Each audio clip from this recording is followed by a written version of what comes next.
overnight down into low single figures, and a patchy frost and some fog are possible. But where we hold on to the cloud for the vast majority, it will stay frost-free around 7 to 6 degrees Celsius.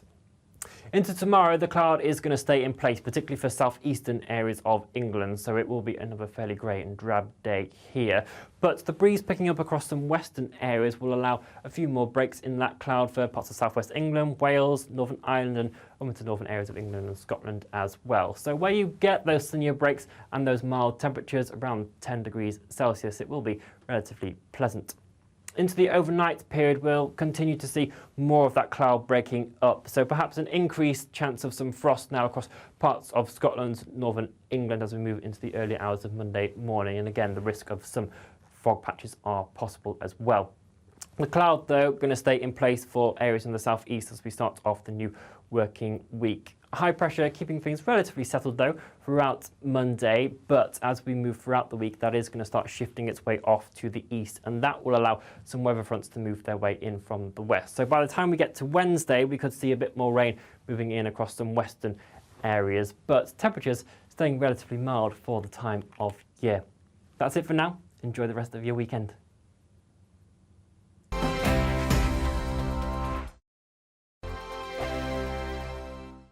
He's the king of breakfast TV, and he's back. Eamon Holmes, back on the TV Surprised with me this morning. Even remember my name. I know, it's been 4 months. You have holy water by your bed? Oh, yes. Oh, good. Already to bless. Yeah. Oh, Eamon. Oh. Why do you not believe anything I say? Eamon Holmes back on GB News Breakfast at 6 a.m. Here on GB News Live, we'll be keeping you in the picture, finding out what's happening across the country and finding out why it matters to you. We'll have the facts fast with our team of reporters and specialist correspondents. Wherever it's happening, we'll be there from 12 noon on TV, radio and online. GB News, the People's Channel, Britain's news channel. I'm Michael Portillo. Join me on GB News on a Sunday morning for topical discussion, debate, arts and culture, and sometimes even some ethical dilemmas. I don't always agree with you, Michael. Michael Portillo, Sundays on GB News, the People's Channel, Britain's news channel.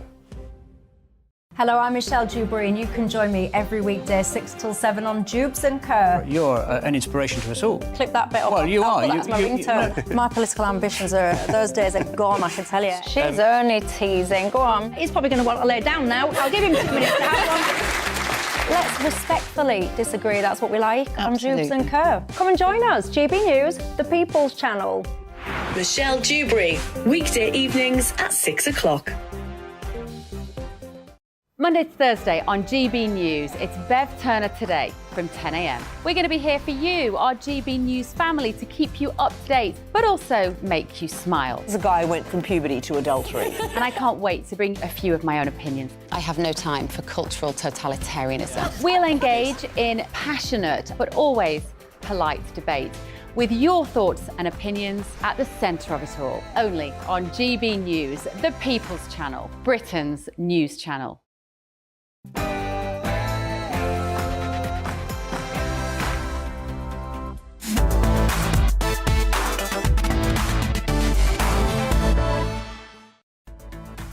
Good afternoon and welcome to Real Britain with me, Emily Carver, on your TV, online and digital radio. We have a jam-packed show for you today. Pressure is growing on the Chancellor to cut tax. Is there a chance he could actually do it in time for the spring budget? And despite an impassioned plea from President Zelensky, Defence Secretary Ben Wallace says there will be no immediate transfer of UK fighter jets to Ukraine. What are the chances of us actually sending them? And last night, riot police were called to protests outside an asylum seeker hotel in Merseyside. I'll be getting the views of my political panel on that one.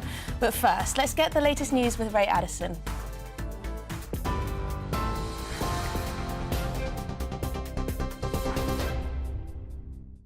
Thanks, Emily. Good afternoon. It's 2:01. Here's the latest.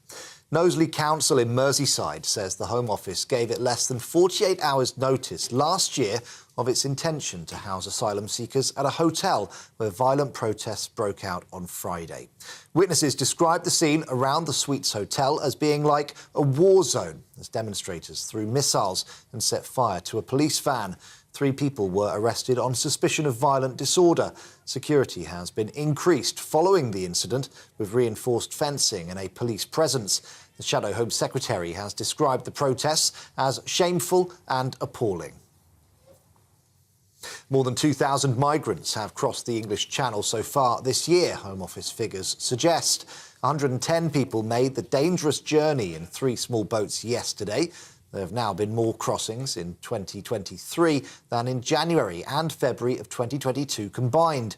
The Home Office resumed responsibility for Channel crossings in January, following 8 months in which the Royal Navy was in charge.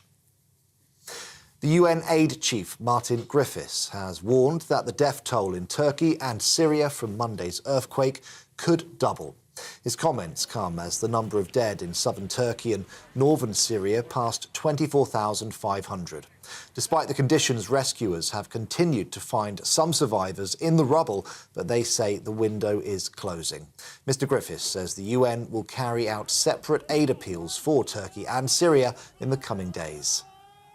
What happened here on Monday, the epicenter of the earthquake, was the worst event in 100 years in this region. We have a clear plan tomorrow or the next day to give an appeal for a 3-month operation to help the people of Turkey with humanitarian assistance. And we will do a similar one for the people of Syria. Well, back here, 1 man has died and a second remains in hospital following a double stabbing in East London's Hackney Wick. Officers were called around 4:30 a.m. when the victims, both in their 20s, arrived at a hospital with knife wounds. A 26-year-old later died from his injuries. Forensic teams are scouring the White Post Lane area where the incident took place. So far, no arrests have been made. With the search for missing mum, Nicola Bully, now in its 16th day, her partner says he wants to keep all options open about her disappearance. Paul Ansell was speaking to 5 News. Lancashire police say they suspect the mother of 2 fell into the River Wyre, but no trace of her has been found. They're now focusing their search further downstream and out towards the coast. Despite this, Mr. Ansell says his gut instinct tells him she didn't fall into the water. Personally, I'm 100% convinced it's not the river. People don't just vanish into thin air. It's absolutely impossible. So something has happened. Something has happened. Find out what it is. I want every house, every garage, every outbuilding, the land scrutinised. I want it all searched. I want it all scrutinised. Every piece of it. A British drug dealer has been arrested in Thailand after a 5-year hunt by the National Crime Agency. Richard Wakeling from Essex attempted to import £8 million worth of liquid amphetamine into the UK in 2016. The 55-year-old fled in 2018 before his trial began and was sentenced to 11 years in his absence. He remains in custody in Thailand and extradition proceedings are underway. The US military has shot down an unidentified object flying over Alaska. President Joe Biden made the decision to bring down the craft, which is the size of a small car. The UFO, which was flying at 40,000 feet, was considered a risk to passenger jets. It follows the downing last week of a Chinese surveillance balloon, which was flying over the United States. And the coronation emblem for King Charles and the Queen Consort has now been unveiled. It was created by former Apple designer Sir Johnny Ive. It features an image of St Edward's crown, which will be used to crown the monarch, and was inspired by the King's love of nature. The emblem also includes the Rose of England, the Thistle of Scotland, the Daffodil of Wales, and the Shamrock of Northern Ireland. This is GB News. We'll bring you more as it happens. Now let's get straight back to Real Britain with Emily Carver.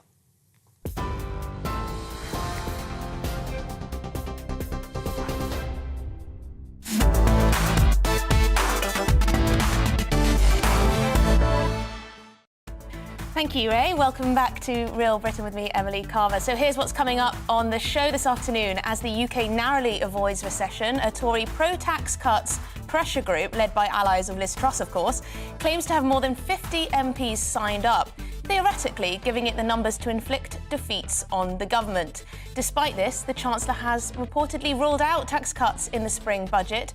But is he right to do so? We'll be debating that in just one moment. And Ukrainian President Volodymyr Zelensky renewed his call for fighter jets during a visit to the UK this week. Defence Secretary Ben Wallace says supplying aircraft to use in the conflict could potentially take months, and said the UK was instead focused on using alternative provision of air cover to Ukraine. Then later on in the show, Tory Deputy Chairman Lee Anderson says he would support the return of the death penalty, claiming nobody has ever committed a crime after being executed.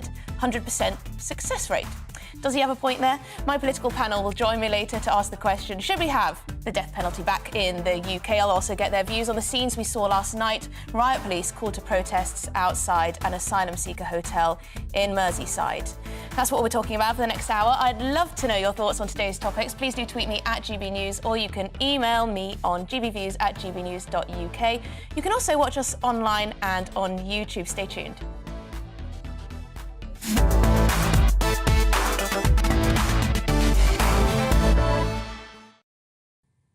A pressure group called the Conservative Growth Group has reportedly been holding secretive weekly meetings to come up with ways to put pressure on the government into cutting taxes. I think they're right to do so. Our economy isn't growing. Inflation will remain high for months to come. Now is exactly the wrong time to pummel the country with ever higher taxes and all but give up on economic growth. Indeed, we heard this week how drug giant AstraZeneca has chosen Ireland over the UK for its new £320 million drug factory. The chief executive blamed our discouraging tax regime. So why then are Rishi Sunak and his Chancellor, who insist on being free marketeers, still insisting that there will be no tax cuts? And why on earth has he not yet seen sense and cancelled the planned rise in corporation tax? Remember, it was only last summer that Jeremy Hunt said he'd immediately slash the 19p rate to 15p if he became Prime Minister. Well, he's made it to Chancellor and he's going to raise it to 25p. If I were a cynic, I'd say maybe he was stretching the truth a little in his leadership bid, throwing a little red meat to the base. Sure, we know Hunt wants to scrape back a little bit of money after the billions spent during the pandemic. But if businesses relocate, jobs are lost and investment continues to flatline, what's the point? There will be less tax to harvest anyway. Rishi Sunak says he wants Britain to be a life sciences superpower. His answer? Yet another government department. That's not where growth comes from. It comes from the businesses and innovators this government is scaring away. It may be easy for the left to demonise the likes of BP and Shell for their bumper profits and insist that more and more taxes are needed. But why are the Conservatives falling hook, line and sinker for the same nonsense idea that you can tax a country to prosperity? If Jeremy Hunt goes ahead with his planned corporation tax hike, the UK will fall from 5th to 30th place in the OECD table on tax competitiveness. The Chancellor is taking us on a path to decline. Is this the legacy he really wants?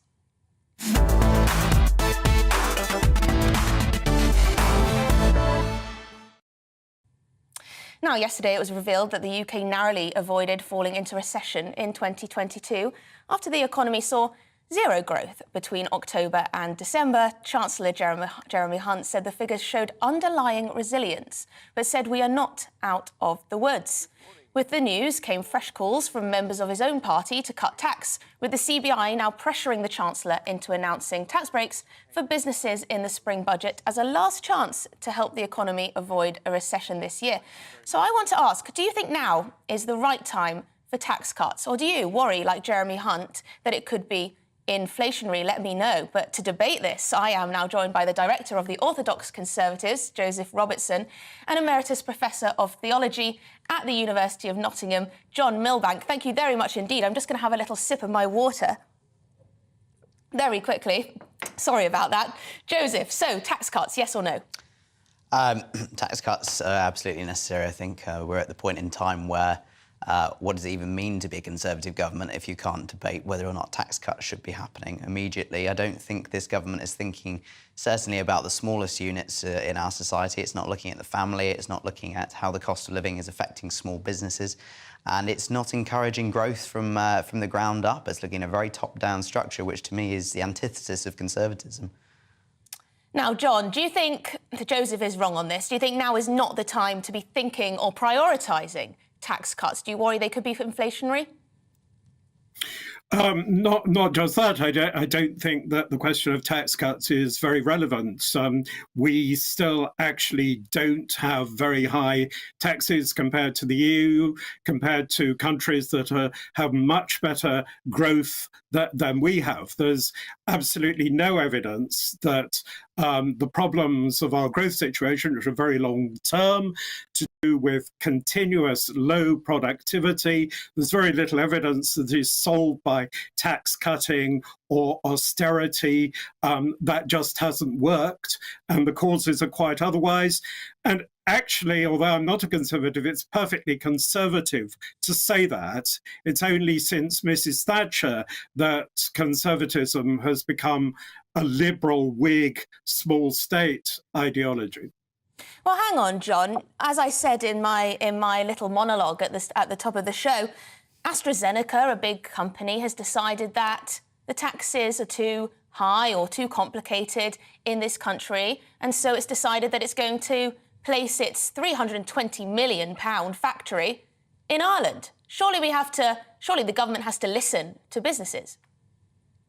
I think that Ireland is a very good example of a low tax regime that actually doesn't benefit most people in Ireland. The levels of people on benefit and so on in Ireland is very high, that the profits are creamed off by a minority. And in fact, I think what we need is to tax labour rather less and capital rather more. I think it's quite true to say that tax is too high on the squeezed middle in this country. We need to look at thresholds again, and often people have to be then given benefits because their overall income is too low. But I think we need to look at alternatives like taxing the big platforms more, land value tax, stopping tax evasion, attacking gambling, this kind of thing. And I don't think there's any evidence at all that big business is being excessively taxed. And if it's driven away from Britain, then this is because we don't offer a very attractive environment in terms of skills, infrastructure, application of research to development, and so on. All our problems are quite other than this very old-fashioned diagnosis. Well, Joseph, surely slapping higher taxes on businesses will cause them to be less economically active. They'll recruit fewer people. It will cost them more to do business. They'll make lesser profit. Therefore, perhaps in the medium to long term, there will be less money in the coffers. Well, John's idea of growth seems to be spurred from a completely separate area to what actually benefits the worker, because, of course, what benefits the worker is access to job opportunity. And the only way to do that is actually to incentivise companies to come into your country and create better jobs. And if you have higher paid jobs, those people can, in turn, create their own wealth. And that's pretty much how the economic system works, whether you like it or not. But, Joseph, how do we make sure that tax cuts don't just benefit the chief executives at the top? You know, we talk about corporation tax, people think it's just for the big corporations, but it actually affects smaller businesses too. It's their profits that are going to be taxed at a higher rate. But how do you make the argument that actually tax cuts for business is good for everyone? Is it? Well, I think one way to do that is actually to talk about tax bandings within a corporate environment. You could ban tax for SMEs, certainly, all the way up to mega corporations who do bear the brunt of tax. But I think to make the entrepreneurial path a little bit easier, it makes more sense to cut tax at a lower level of income or a lower level of turnover, and to work your way up to those major corporations who can foot the bill. That seems to me to be the easiest way to stimulate growth.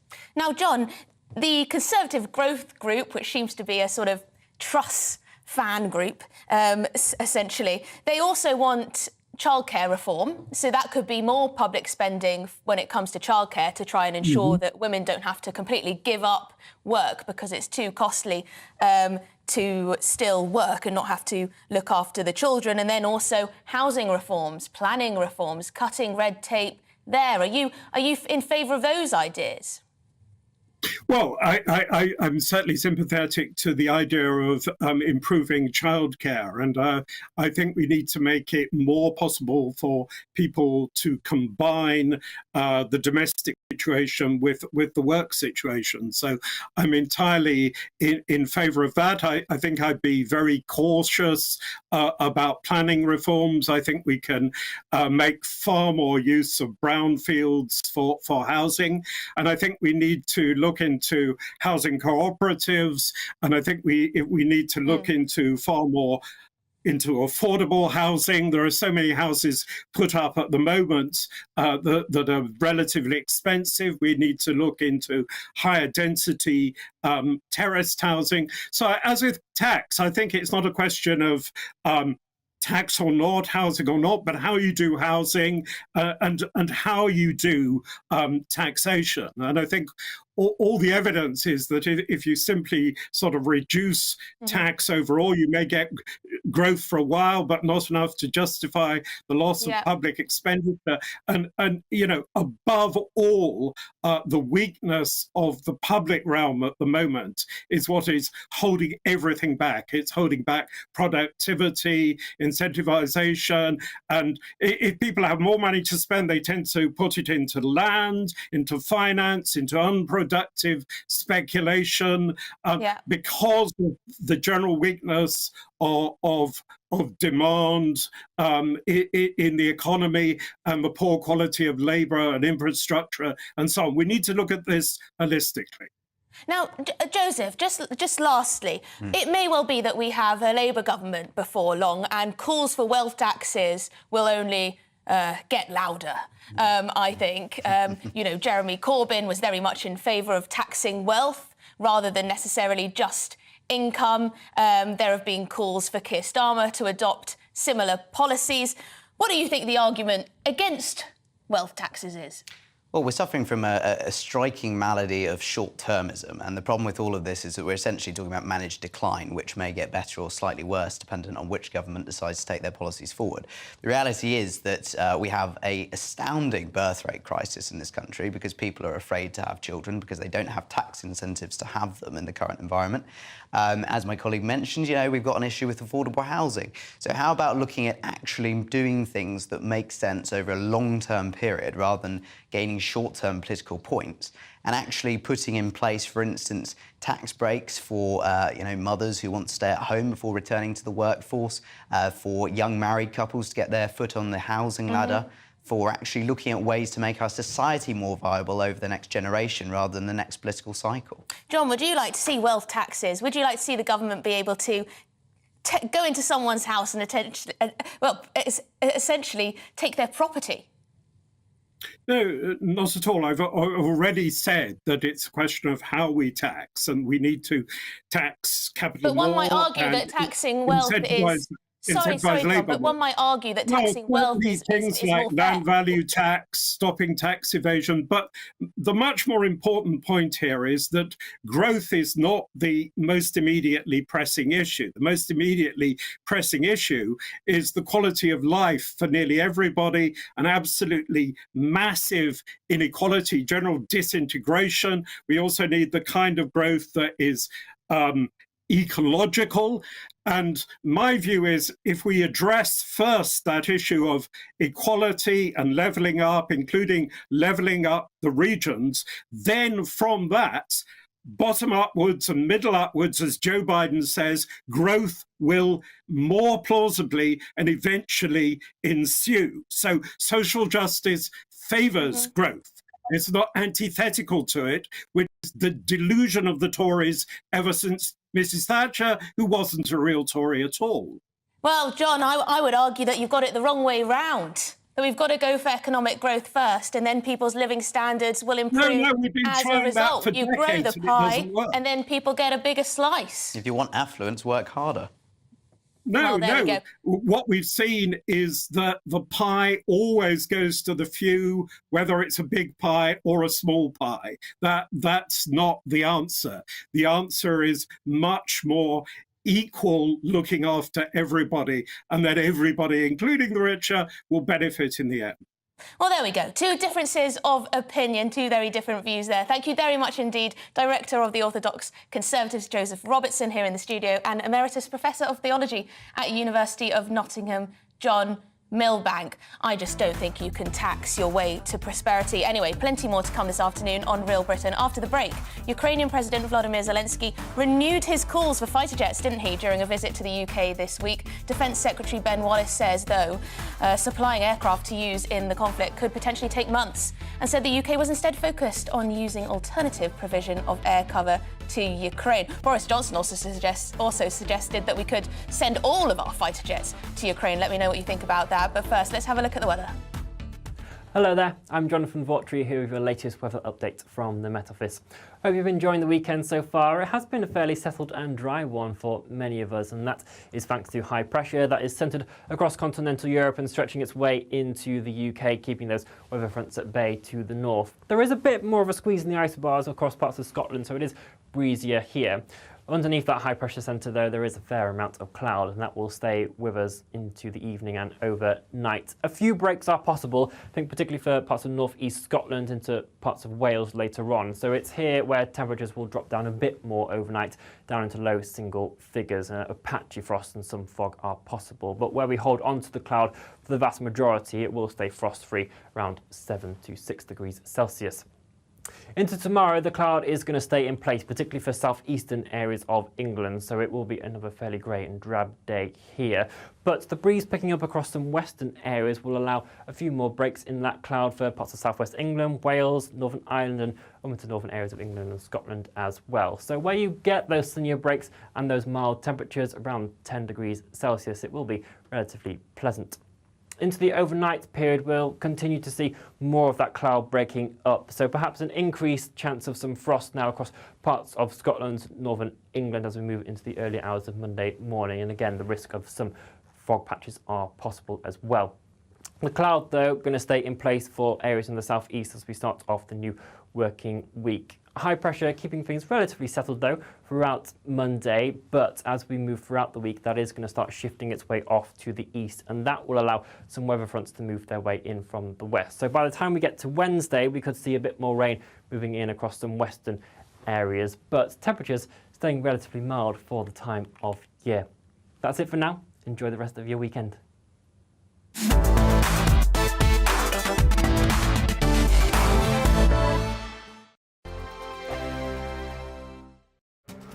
This year on GB News, we've got brand new members in the family. Join us. Across the entire United Kingdom, we cover the issues that matter to you. GB News will always stay honest, balanced and fair. We want to hear whatever is on your mind. And we don't talk down to you. The establishment had their chance. Now we're here to represent you. Britain's watching. Come join us on GB News, the People's Channel. Britain's news channel. Monday to Thursday, 9 p.m. till 11 p.m. Join me, Dan Wootton. I'll bring you the sharpest takes and hottest debates. Do you not believe in prison? I don't believe in prison. I'm completely stunned. I guarantee you there'll be no spin, no bias, no censorship. I actually was personally quite offended by it. And no reason to go to bed. So I guess they've always been quite woke. That's Dan Wootton tonight on TV, radio and online. Monday to Thursday from 9 p.m. till 11 p.m. on GB News. The People's Channel, Britain's news channel. We are GB News, and we'd like to say thank you to each and every one of you for bringing us your conversations, for helping our great nation find its voice. We are here for you on radio, television, and online, across England, Scotland, Wales, and Northern Ireland. It's not the BBC, you actually get your facts right. We are proud to be GB News, the People's Channel, Britain's news channel. I'm Mark White. As GB News Home and Security Editor, I cover those key issues that are so important to you. Our authorities, our communities doing all they can to combat violent crime. With the public services under unbearable strain, why are we still failing to control our borders? Defence, the first priority of any government, has been continually hollowed out. Can we trust our politicians to protect the armed forces? Join me, Mark White, on GB News.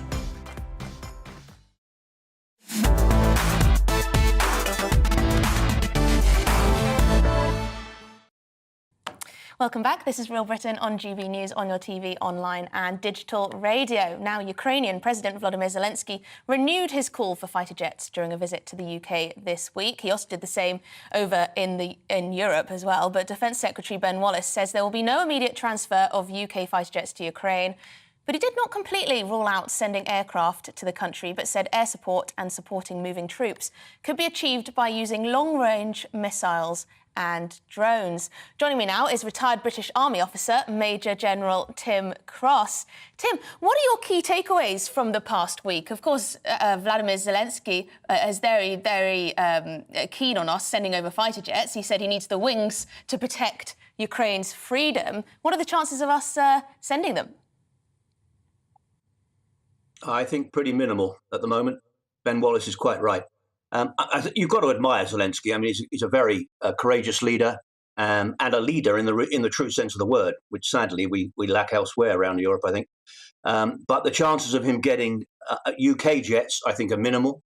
You've got to remember, what does he want these aeroplanes for? I mean, we need to be, we don't want to get sucked into air doctrine here, but there are lots of different types of aeroplanes that achieve different things. Fighter ground attack, supporting infantry on the ground, offensive air support, and whether you're trying to get air superiority in a particular place for a particular period of time, or air supremacy, where you're trying to dominate the airspace.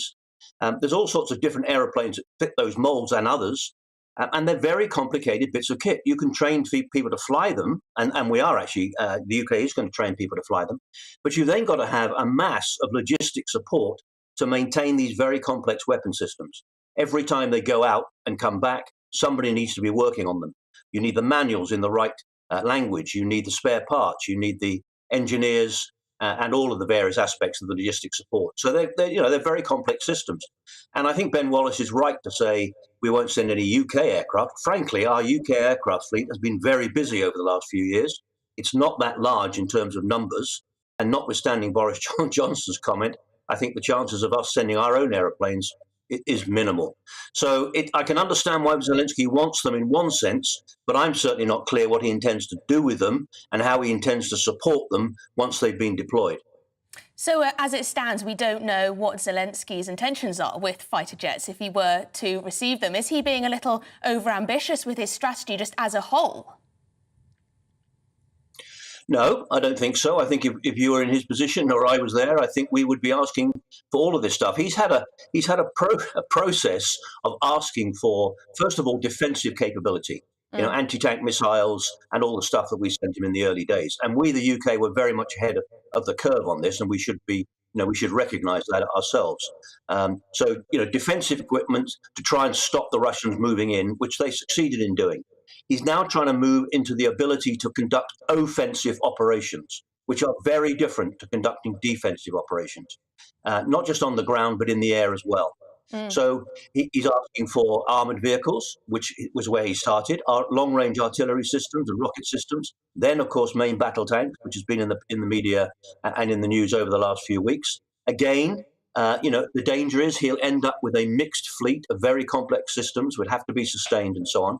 But from his point of view, he wants to generate an ability to conduct combined arms operations on the ground and in the air to conduct offensive operations against the Russians. Now, the issue is, and I don't think they're going to wait this long, the Russians are not going to hang around waiting for all this stuff to arise, which is why this offensive operation that they're going to conduct, which people are talking about they're ready to do now, could well preempt a lot of this conversation. I think we in the West, we've said for a long time we don't want Ukraine to lose this. Now, what do we mean by that? ? And secondly, what happens if Russia does break through in a major offensive, either from the north through Belarus or from the east through the Donbass? What are we going to do then? So I don't have a problem with President Zelensky. He's fighting his corner. He's fighting his battle. He's trying to defend his country. He wants as much stuff as he can get his hand on. But we need to be clear, what's he going to do with that stuff? How's he going to sustain it and maintain it? And how is he going to be able to train and prepare people for complicated offensive operations? Very different to sitting in trenches and defending terrain. And I must ask you, just lastly, obviously, Putin has responded in the way that we would expect. He said there will be consequences for Britain, geopolitically, military political consequences if we do send over more military in the way of fighter jets. How should we react to such threats? Well, again, I think there's been a bit of a dismissive attitude to Putin. Sun Tzu, who's a famous writer 2,500 years ago, said, if you understand yourself and you understand the enemy, you need not fear the outcome of 1,000 battles. We need to understand Putin. And a lot of people, I think, are very glib about what they think about Putin. From his perspective, this is obviously a very serious issue. Crimea is considered to be Russian territory. If the Ukrainians look like they're going to retake the Crimea or whatever, there are potentially serious consequences. Yeah. Now, do I think he's going to use tactical nuclear weapons? Maybe, but I don't think so. But cyber and other methods of attacking the West, they're all possibilities that we should consider. And we should be very clear and with our eyes open as we continue to support President Zelensky. Which, to be fair, I've been very critical of the Germans, for example, in their slow reaction to this stuff. But the Germans are serious when they say, look, this could escalate things. We need to think this through carefully. Otherwise, we could find ourselves with a regional conflict, not just a conflict within the boundary of Ukraine.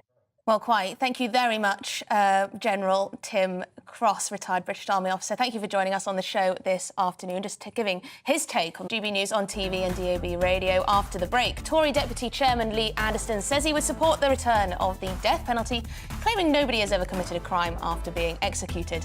100% success rate, he says. Does he have a point? My political panel will join me later to ask the question, should we have the death penalty back in the UK? Now it's time for a check on the news headlines with Ray Addison.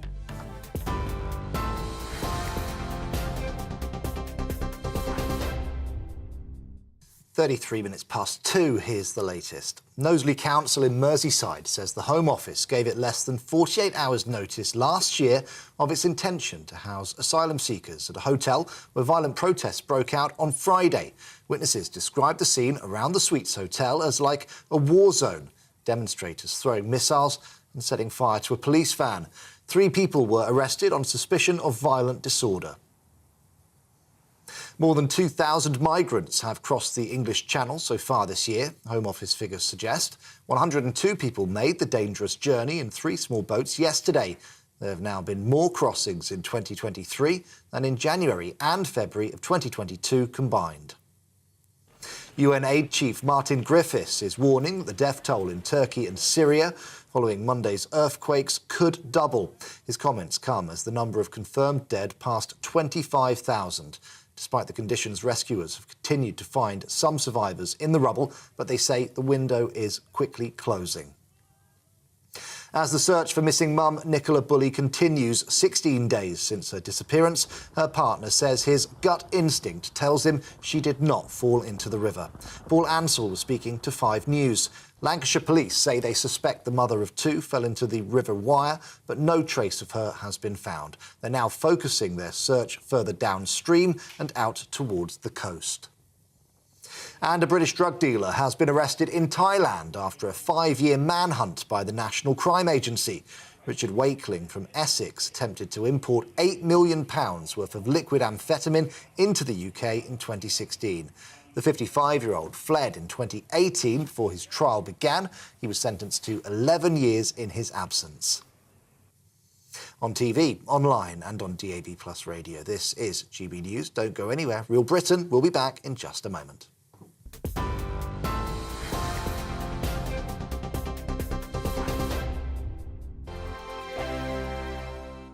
He's the king of breakfast TV, and he's back. Eamon Holmes, back on the TV Surprised with me this morning. Even remember my name. I know, it's been 4 months. You have holy water by your bed? Oh, yes. Already to bless. Oh, Eamon. Oh. Why do you not believe anything I say? Eamon Holmes back on GB News Breakfast at 6 a.m. Here on GB News Live, we'll be keeping you in the picture, finding out what's happening across the country and finding out why it matters to you. We'll have the facts fast with our team of reporters and specialist correspondents. Wherever it's happening, we'll be there from 12 noon on TV, radio and online. GB News, the People's Channel, Britain's news channel. I'm Michael Portillo. Join me on GB News on a Sunday morning for topical discussion, debate, arts and culture, and sometimes even ethical dilemmas. I don't always agree with you, Michael. Michael Portillo, Sundays on GB News, the People's Channel, Britain's news channel. Hello, I'm Michelle Dewberry, and you can join me every weekday 6 till 7 on Jubes and Kerr. You're an inspiration to us all. Clip that bit up. Well, you are. That's my ringtone. My political ambitions those days are gone, I can tell you. She's only teasing. Go on. He's probably going to want to lay down now. I'll give him 2 minutes to have one. Let's respectfully disagree. That's what we like on Jubes and Kerr. Come and join us. GB News, the People's Channel. Michelle Dewberry, weekday evenings at 6 o'clock.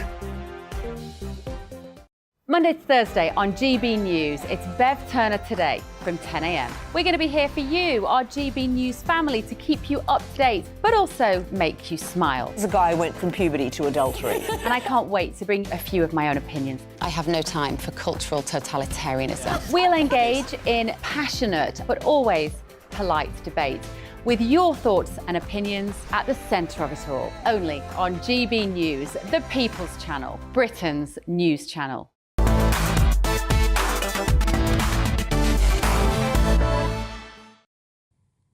Welcome back. This is Real Britain with me, Emily Carver, on GB News, on TV, online and digital radio. Now, 3 people have been arrested on suspicion of violent disorder at a protest outside a hotel housing asylum seekers in Merseyside.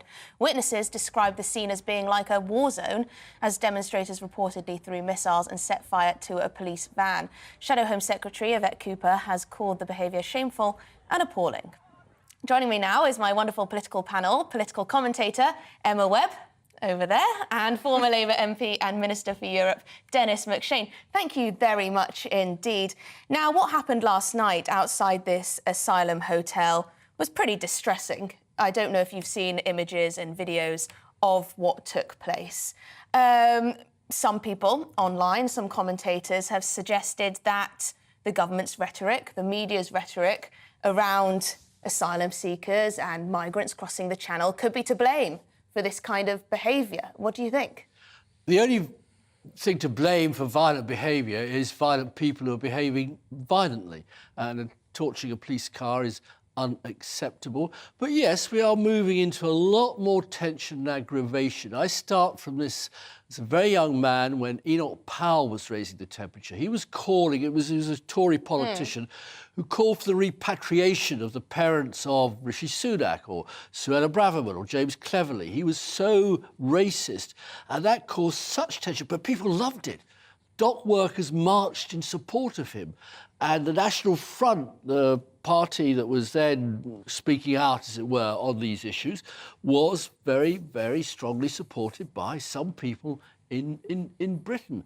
And it's very sad, it's very worrying. It's why words of consequences. You can't talk about invading the country and the rest without people thinking we're being invaded. We have to react. But regardless, obviously, we don't know who these people were. And, you know, so far, these are just reports and we don't know exactly the motivation entirely of what happened outside this hotel. But is it not true that the government's policy could be to blame? For example, the Home Office essentially dumping people in some of the most impoverished areas of the country. It's likely to raise tensions, is it not? I think, I mean, in some sense, and I agree with you, I think the only people who can be blamed for violent actions are the people who commit violent actions. It's funny how we don't often do that, isn't it? We often blame the media. But I do think that it's that this idea that we should, on the one hand, I think you're right. I think the government have completely mucked up our immigration policy. Everything about it has been a complete disaster. So in that sense, they obviously bear responsibility for having completely bungled the whole thing. And that's an understatement, I think. But on the other hand, I think those who are trying to blame government rhetoric, whether it's describing migrant boats coming in as an invasion, I think people who are trying to blame that are completely missing the point, because actually the government are barely catching up with the mood of the public on this. The public are very, very angry. Every single poll shows that people are extremely unhappy with the situation. And when the government come out and talk tough every now and then, even if their actions don't necessarily meet the rhetoric, when they come out and talk tough, that is just a sort of tip of the iceberg when it comes to public opinion on this. So the idea that government rhetoric would motivate something like this, which we've never seen before, I think is an absurd suggestion. But it is something we have seen on the continent, is it not? Germany has had similar things happen in its capital. It's possible that perhaps people have seen the way that the police have policed other protests and protests that have taken place in, for example, France, and have thought that, you know, this is something that perhaps we should do as well. But I think that another aspect of this is that, and this is not something that's been verified, but it seems, just looking at the online reaction to this, that what seems to have sparked this is a video of a young girl, 15-year-old girl, being propositioned by a migrant in the local area, and her saying to him that I am underage and that is illegal in this country. And when she says she's 15, he replies saying good. And that seems to be part of what has sparked this anger. So as I say, that's not verified, but it does seem to be part of why people are so angry. It's not been verified. If it's not been verified, should you be spreading this on GB News? Well, I'm saying that we're talking about the reaction on social media and what may be motivating people to, you know, to have that spark to tip them over the edge from just being angry about migration policy to being so furious that it's created this situation. Dennis, how do we talk about issues like this without fueling such strong feeling that you end up with violent episodes? Because you can't, you know, we had when it came to the grooming gangs, for example, which we'll be talking about later in the show with Charlie Peters, who's done a documentary which will be broadcast this evening. We saw how people wanted to ignore the problem because of political correctness. How do we broach these subjects without being accused of making things more Well, I was the MP for Rotherham, which was one of the cities or towns involved in grooming. I mean, there were many. It was Oxford, it was the North East, it was London. The word went round, I'm afraid, taxi driving groups from a certain community that you could pick up vulnerable young women, often in care, without parents, who, I'm sorry, in exchange for affection, love, something, it's quite unpleasant and complicated. Yeah. But, I mean, there is a lot of sex under the age of 16, believe it or not, or even under 18, or even outside marriage. And then when it started happening, what was astonishing was they did go to the police, and the police did nothing. The police were getting in some cases, getting sexual favours in return. They took it to the council, the social workers, who also didn't quite know what to do. If it been brought to me, because you know, I had huge rows with some of the communities in where I was the MP. It's another debate or story, Emma. As soon as I heard it, I raised it with the Home Secretary on the floor of the House of Commons. And that's what everybody should do, to pour in police, pour in resources, find out what's going on. Well, it's very interesting because, of course, what's been levelled at places like Rotherham is that people completely turned a blind eye. But we will talk about that coming up. But just on this particular scene from yesterday evening, this particular protest, how can we, this is to both of you really, how can we stop things like this happening in the future? Is this just something that will continue to happen until this particular problem is solved? That's a really difficult question. I mean, the anger that is growing around migration issues obviously has continued to go despite the fact the government have talked tough and not really met a lot of the promises that they've made to the British public. So I think, you know, one thing that the government can do is to reassure, not with words but with actions, the British public that the immigration situation is being brought under control. But when it comes to individuals' decisions to take violent actions or to riot, I think that is a really complicated issue, and it's connected to policing and all sorts of things that I wouldn't feel qualified to comment on. I mean, for me, I think it's a terrible policy that the Home Office can essentially force councils to, you know, whether they're a particularly impoverished area of the country, where there's not accommodation for people who are already living there and such things, and essentially just dump people there. It's hardly surprising, in a way, that people might get grumpy. That's no justification for what happened last night. Absolutely. After we took action in Kosovo to stop the genocide, the Srebrenicas, which was driving hundreds of thousands of Kosovans out of their country, the Serb atrocities, across Europe, many of them landing here in Britain. And in my town, you saw these poor men just desperate with fear, and they're called the Kosovars, standing around in leather jackets, blue jeans, without a job, without money, without anything. So, of course, people are upset. They kept coming to me and saying, Mr. McShane, why aren't they in Mayfair? Why aren't they in Kensington? Why aren't they in Richmond? Why aren't they where the rich and new Labour guys and the boss class live? Why are we the ones always who have to find accommodation, look after them? And it's being imposed as well. I think people feel that it's being imposed on those communities that are already suffering in all sorts of ways. Exactly. They're suffering from the cost of living crisis. They themselves can't access local services. And they see that these migrants, who many of whom have absolutely no right to be here because they're economic migrants, and they're being processed, they see that they're getting all of these things in government money from their taxes. But be careful, because... Very quickly. Very quick. All right. They have looked at all of the people who applied for an application for asylum who've crossed the channel, in the boats that cause such controversy. 40, 50, 60% of them are for the poorest people who were raped and abused in Syria, in Iraq, the countries we intervened in, and by any standard in any country merit asylum. But if you keep saying, oh, they're all economic migrants, that also... Well, the problem is we can't atmosphere. generalise. You mustn't generalise because the demographics of those crossing the channel changes all the time, and it's not the case that everyone is an economic migrant, and it is the case that many will get asylum here, but it's also the case that there are people who are abusing the system, and everyone can see that. Anyway, we have to go to the Merseyside Police and Crime Commissioner Emily Spurrell, who has said on Twitter about what happened last night, deeply shocking and concerning scenes of violence in Knowsley, is that how you pronounce it, this evening? Knowsley. Utterly unacceptable behaviour, putting officers and public in danger. I am monitoring the situation closely. There is absolutely no excuse for this. Now, lots of you have been sending in your thoughts on the topics we've been discussing this afternoon. On whether taxes should be cut, Danny says, if people have no money, they cannot spend and stimulate the economy.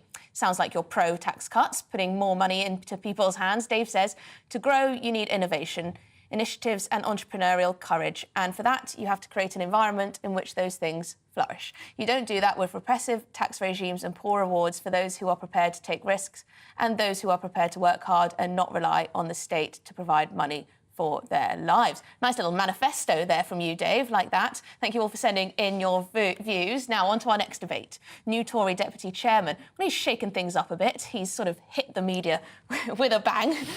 He says he would support return of the death penalty. Ashfield MP Lee Anderson was handed the senior government position during the Prime Minister's reshuffle earlier this week. In an interview with The Spectator magazine, Mr Anderson said, nobody has ever committed a crime after being executed. You know that, don't you? 100% success rate. Well, to the point. That is Lee Anderson's.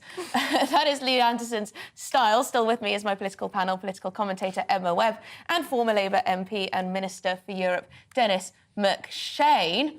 Is he straight talking? He just represents the view of some people in this fine country. You know, it is absolutely true that when you hang somebody, that person doesn't commit a crime. But also, when you hang an innocent man or woman, mainly men, which we've done quite a lot, that person can't come back and get his life back. And again, 1974, there I am, a little baby reporter for the BBC in Birmingham. IRA pub bombing, 21 killed, 84 injured. The cops hauled the first 6 Irishmen they could find off the ferry boat train, fitted them up, and the judge said, I'm so sorry, capital punishment has been abolished because I can't sentence you to death. 15 years later, they were all utterly clear, they were utterly innocent, all got the Queen's pardon. And that is the mark of a civilised country. And I was very struck today, we're talking a lot about social media. Isabel Oakeshott, who perhaps stars now and then on GB News, I'm not sure which are her outings for her very, very... She doesn't. very, very, very Brexit and Tory and right-wing views. She's how ghastly, Dennis. Frothing, no, she's frothing with outrage, saying, are we a civilised country or aren't we? And I think this man, Lee Anderson, I mean, he came across when Boris Johnson was handing out peerages and serdoms and Tory seats, you know, to shore up his position. He's a good, solid Nottinghamshire miner. I know those friends of mine. They're friends of mine. And, you know, bring back hanging, bring back the rope, bring back flogging. But I think Mr Sunak who's a very dainty little sort of Goldman Sachs banker, very weak, wobbly, no connection to the British people. I think the majority of people, certainly where I live in Westminster, it's a Tory seat, Nikki Aiken, nice woman, she's come out supporting this man. She's going to lose so many votes with the middle-class bankers, accountants, lawyers, think tankers, civil servants in Westminster. Presumably, Rishi Sunak thinks this is a good way of having something for everyone. He's, very different from Lee Anderson. He can appeal to one type of Tory, and Lee Anderson can appeal to another type of Tory. Job done. I think that this appointment is a really smart move from Rishi Sunak, and so long as it goes well, it's probably their only chance of doing reasonably well in the Red Wall, because Lee Anderson is very popular with that demographic for obvious reasons. And now I absolutely adore Lee Anderson. I think that he's wonderful. I agree with him on most things. What does it for you? I do not agree with him on the death penalty, though, for the same reasons as you just described. I don't think that you can ever really be fully sure enough to sentence somebody to death, although he has made the point that in the case of, say, someone like the murder of Lee Rigby, that if something is caught on camera, you can be absolutely sure. But for me, it's more that I don't think that the state should ever have the right to be able to execute we already do at someone. battle. That's true, but I think the ethics of war are a very different thing to punishment in a domestic sense.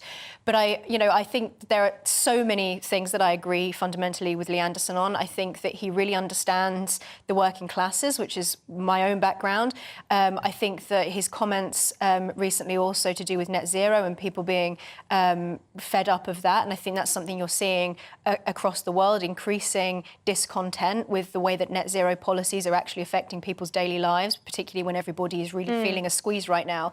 So I think Lee Anderson is really a man of the people. He understands the base in the Red Wall, the people who famously lent the Conservatives their vote in 2019, in a way that the rest of the leadership of the party just simply don't understand. So I think it's a fantastic appointment, even if I don't agree with him on the death penalty. But we shouldn't demonise people in the way that I think he has been, when people calling him 30p Lee and things like that.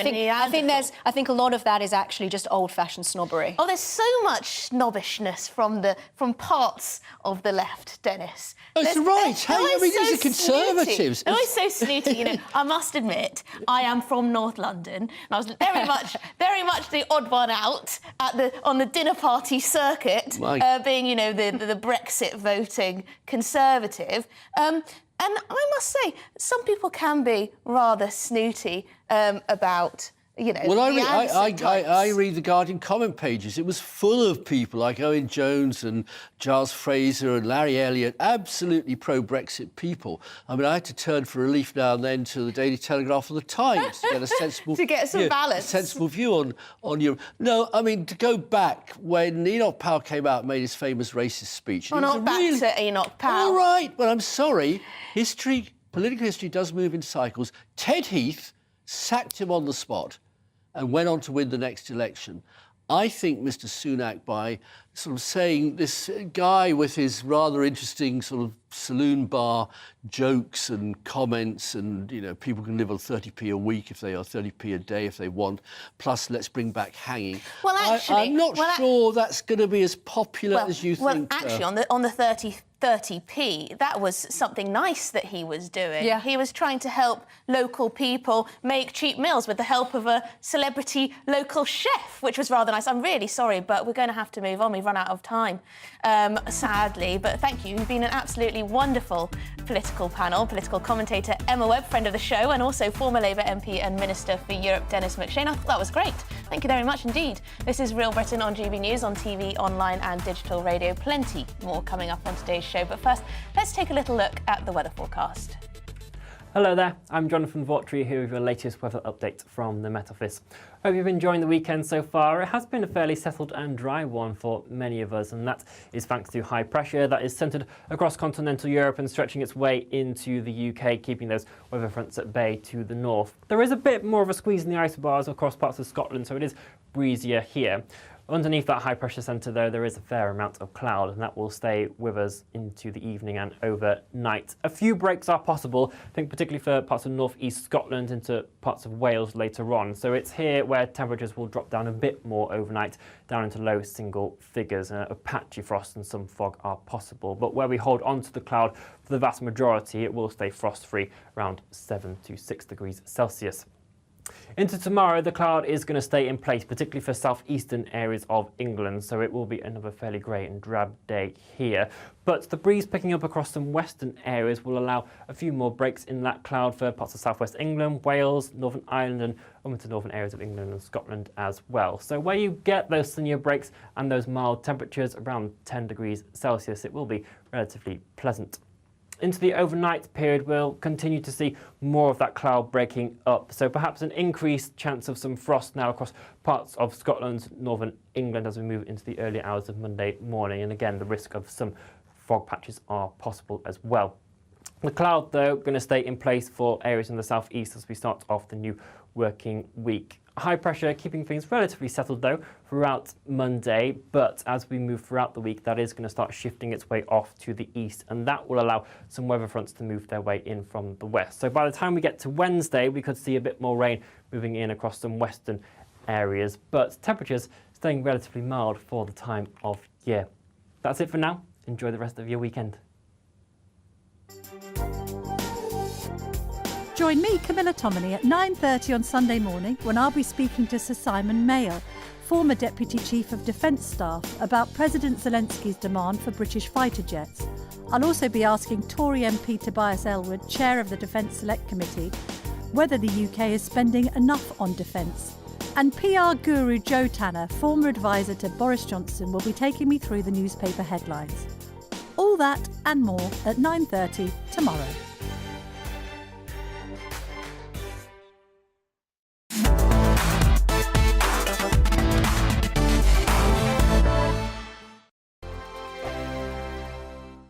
I'm Simon Evans. Join me on GB News for Headliners at 11 p.m. What's the scoop? I'll be joined by two of the country's top comedians. That's right. As we take a look at tomorrow's newspapers tonight. We're going to get into trouble. If it's a big story, we'll be covering it. Spill some tea on him. There we go. But we'll also have some fun. I wouldn't stick up a bank. My father didn't love me. So anyway. Headliners every night from 11 on GB News, the People's Channel, Britain's news channel. Join me, Patrick Christie's, Monday to Friday, 3 till 6. We tackle the day's news agenda like you've never seen before. It's high tempo, high octane, the most controversial topics, and the best guests. You will not be able to take your eyes and ears off it. I'm not afraid to ask the questions that you really want answered. 3 till 6 p.m, Monday to Friday on GB News, the People's Channel, Britain's news channel. Hi, Andrew Pierce here. Join me every Friday lunchtime for a proper no-nonsense debrief of the week's events. With special guests in the studio and the GB News team on the ground, I'll be getting you up to date with news, some intelligent discussion and my own sharp take. The weekend starts here with me every Friday lunchtime on GB News, the People's Channel, Britain's news channel. I'm Andrew Doyle. Join me at 7 o'clock every Sunday night for Free Speech Nation, the show where I tackle the week's biggest stories in politics and current affairs with the help of my two comedian panellists and a variety of special guests. Free Speech Nation, Sunday nights from 7 on GB News, the People's Channel, Britain's news channel. We are GB News, the People's Channel. And right across the United Kingdom. You can find us on Sky Channel 512. Virgin Media Channel 604. Freesat Channel 216. Freeview Channel 236. And YouView Channel 236. You can also take us with you on DAB Plus Radio. With the GB News app and at the website gbnews.uk. We're absolutely everywhere. Come join us on GB News, the People's Channel, Britain's news channel.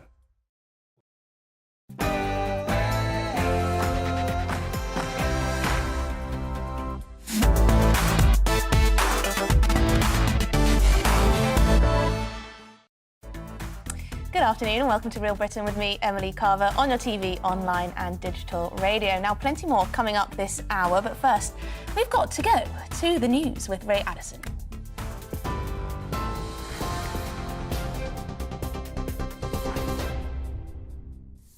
It's 3 o'clock. Here's the latest. Knowsley Council in Merseyside says the Home Office gave it less than 48 hours' notice last year of its intention to house asylum seekers at a hotel where violent protests broke out on Friday.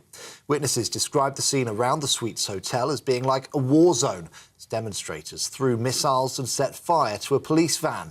3 people were arrested on suspicion of violent disorder.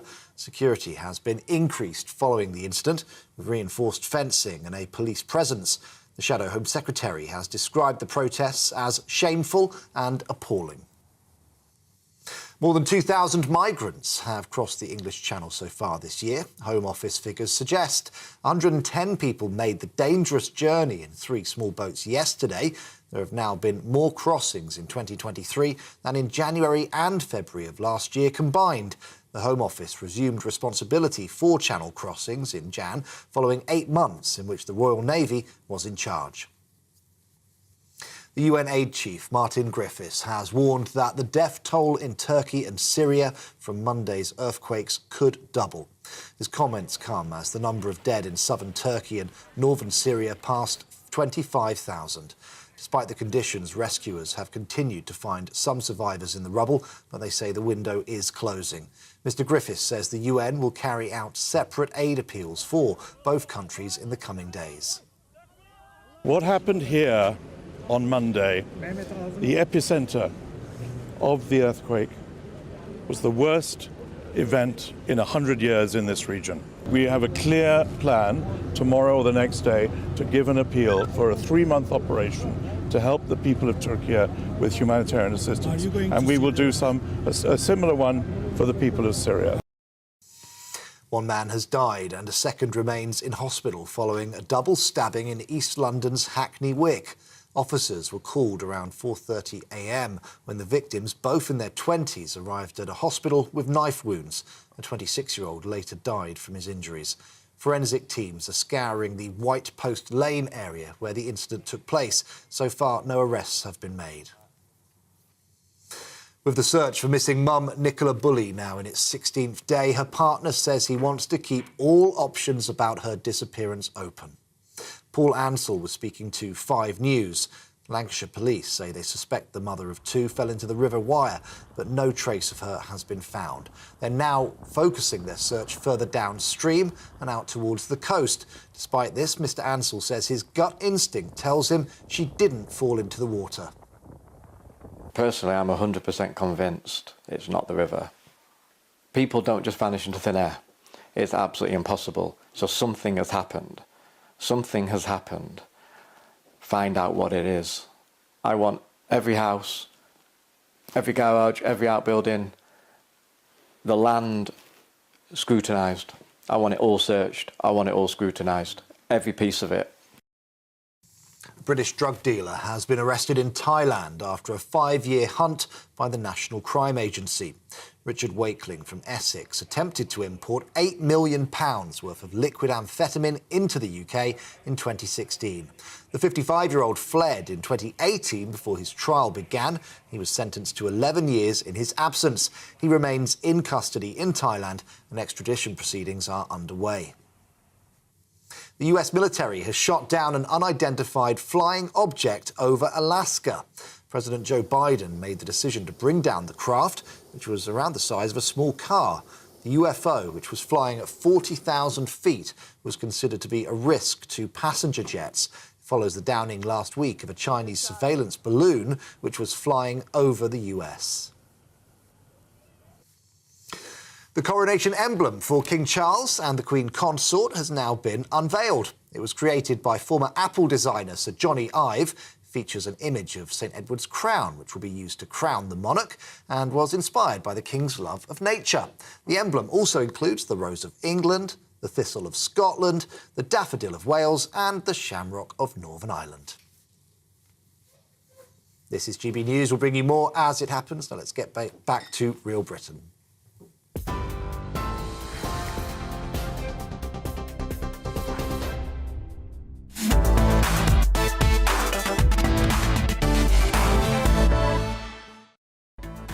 Yes, welcome back to Real Britain. Here's what's coming up on the show.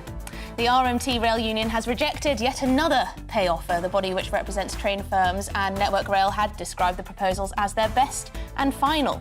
RMT boss Mick Lynch branded the offers dreadful, while the Transport Secretary called the move a kick in the teeth for passengers. Will we ever see an end to these strikes? And Buckingham Palace have revealed the official logo for King Charles III's coronation to feature in street parties, social media and souvenirs. The floral design highlights the optimism of spring and reflects the King's love of nature. But questions still hang over which names will be on the guest list for the grand event. Will Prince Harry go? Then later on, the number of people killed with a knife in England and Wales has reached its highest levels since records began. According to the Office for National Statistics, in England and Wales, stabbings now make up about 4 in 10 homicides. What is the way out of this crime endemic? Is stop and search, more stop and search, the answer? That's what we're talking about for the next hour. I'd love to get your thoughts on all of those topics. Please do tweet me at GBNews, or you can email me on gbviews@gbnews.uk. You can also watch us online and on YouTube. Stay tuned.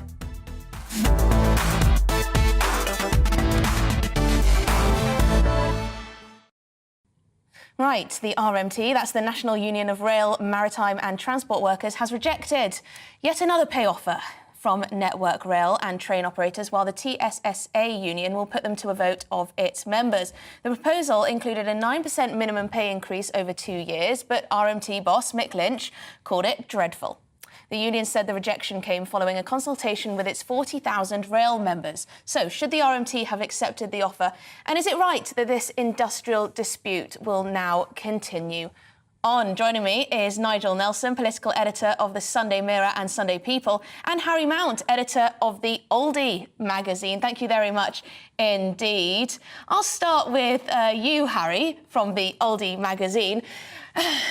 It seems to me that Mick Lynch is playing out his socialist fantasy. Why is he not putting this offer to members of the union like the TSSA did? I agree. He's holding us to ransom, but it's not working. And I think we, the great travelling British public, should put up with these more strikes, if he's going to go and strike more, in order to defeat them. Because even before these strikes, the rail industry in this country was terrible.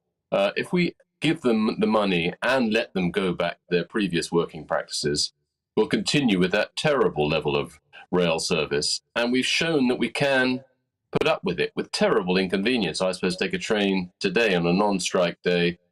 It had the worst 3 words in the English language bus replacement service. So I had to get a lift from someone all the way to Wales from London, a 4.5-hour train journey.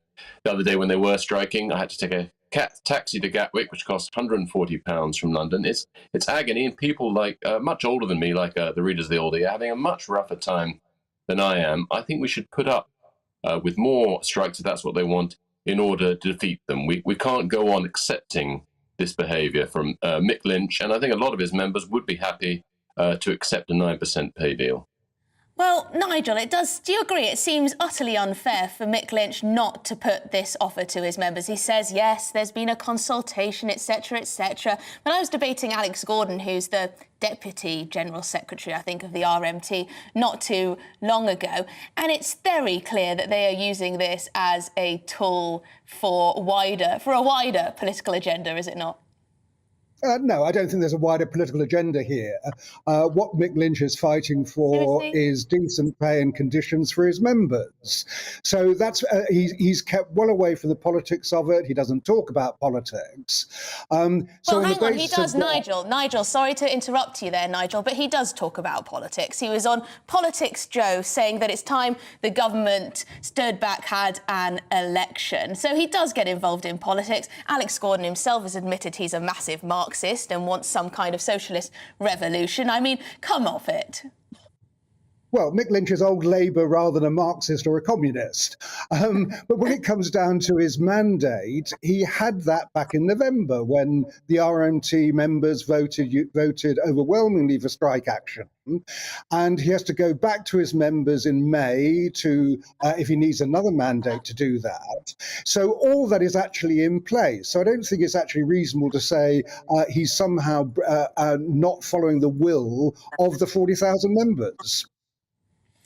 Well, Harry, does Nigel make a point there? It is, after all, Mick Lynch's job to try and get a good deal for his union members, for the railway workers that he represents through the union. He's just doing his job, isn't he? Yes, but I'd have thought he's gone as far as he possibly can go. I mean, I sympathise with any rail workers having a tough time, but we all are, and very few of us are being offered a 9% pay deal over the next 2 years. This is a very rough time for all of us with inflation at 10%.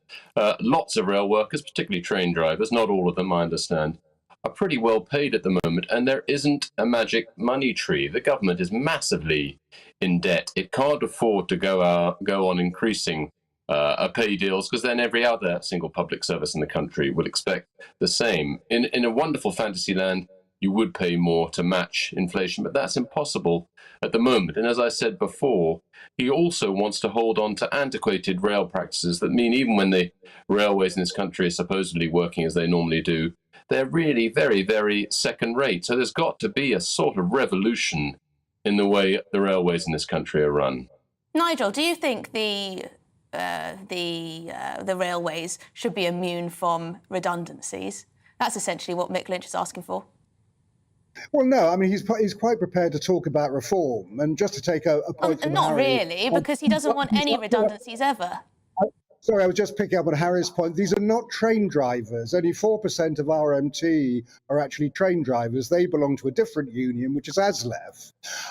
So when it comes down to reforms, yes, he's prepared to talk about reforms. However, what he's not going to go along with is the idea that we'll lose all ticket office staff within the next 2 years. We'll lose guards on trains during that time. That will make travelling less safe. It'll mean disabled and elderly people will have a problem at stations. So it's not a question of actually not talking about redundancy, not talking about reform. It's a question of how that reform looks.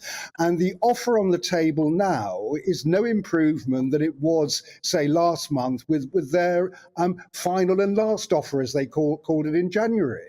So we're not talking about 9%. It's very frustrating, though, because you talk about these changes that could put safety at risk and ticket office staff needing to stay in their jobs and so on.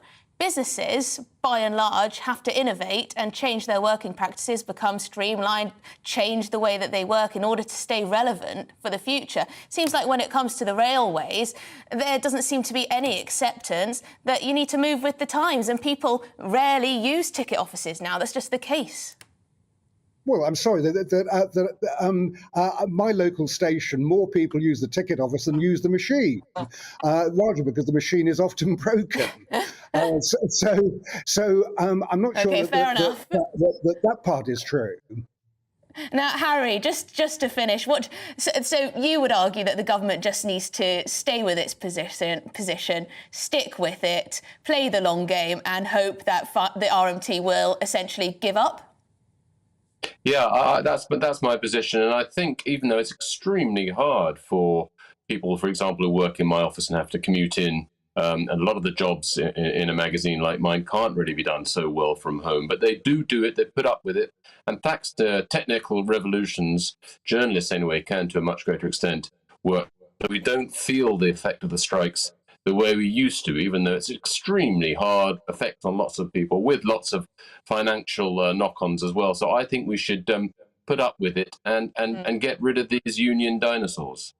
Now, just lastly, Nigel, I'm not picking on you, but you did annoy me when you said that they have no political agenda, because even if you agree with the political agenda, they obviously do. That's broader than just pay and work conditions. In the Telegraph today, and I think elsewhere, it was reported that a memo has emerged from the RMT's 450 branch leaders. They're demanding Mick Lynch do more to hasten the suppression of the capitalist system by a socialistic order of society. That's their black and white. It's pretty obvious that those running unions are trying to bring down capitalism, essentially, is it not? That's not an exaggeration. Well, I'm sure that they're not great fans of capitalism. I mean, that I can understand that.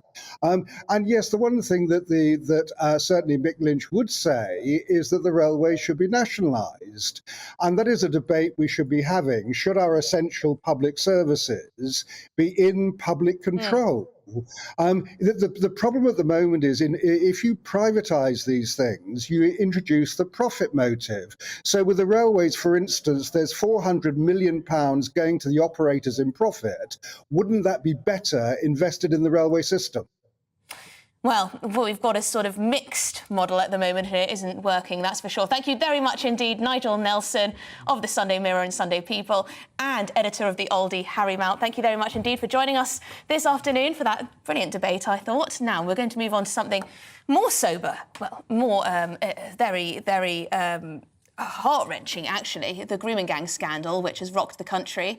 Many of the issues behind it have still not been fully addressed. A GB News investigation is going to do so. It seeks to restart a national conversation about this crisis and discover what went wrong then and what needs to change now.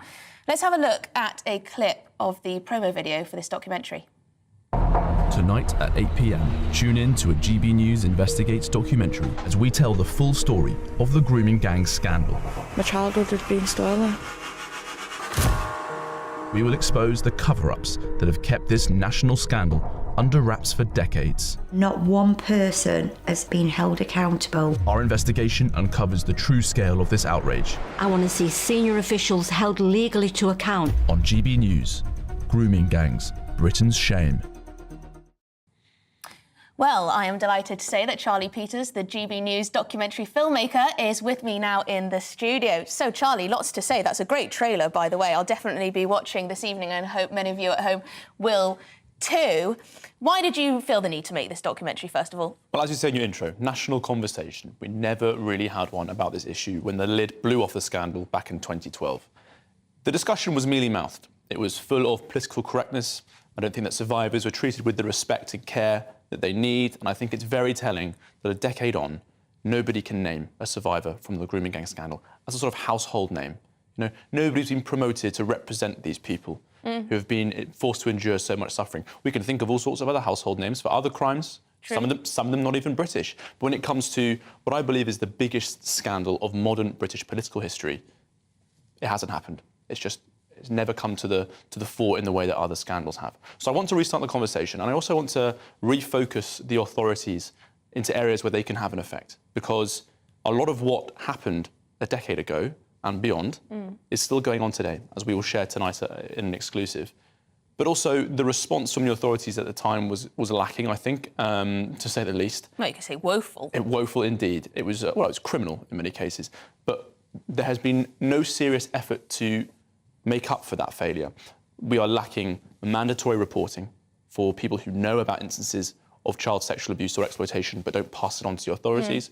We are lacking accountability for public servants. In the last 2 months, I've run a couple of exclusives at GB News where we've had a man who was forced to resign from Rotherham Council in 2015 over failing to deal with the grooming gang scandal, now working in the NHS as a diversity manager. We had someone who also... It beggars belief, doesn't it? Yeah, it really does. But a diversity manager. Well, it's all just slid along without the proper amount of investigation, and that's what GB News Investigates intends to set right. Well, I'm terribly sorry, but we're going to have to stop our conversation there. Okay. But for anyone who is interested, and I'm sure many of you at home will be, that airs at... 8 p.m. tonight. 8 p.m. tonight on GB News. That's an hour-long documentary on the grooming gangs scandal. Please do stay tuned for that this evening. Now, after the break, Buckingham Palace have revealed the official logo for King Charles III's coronation to feature in street parties, social media and souvenirs. The floral design highlights the optimism of spring and reflects the King's love of nature.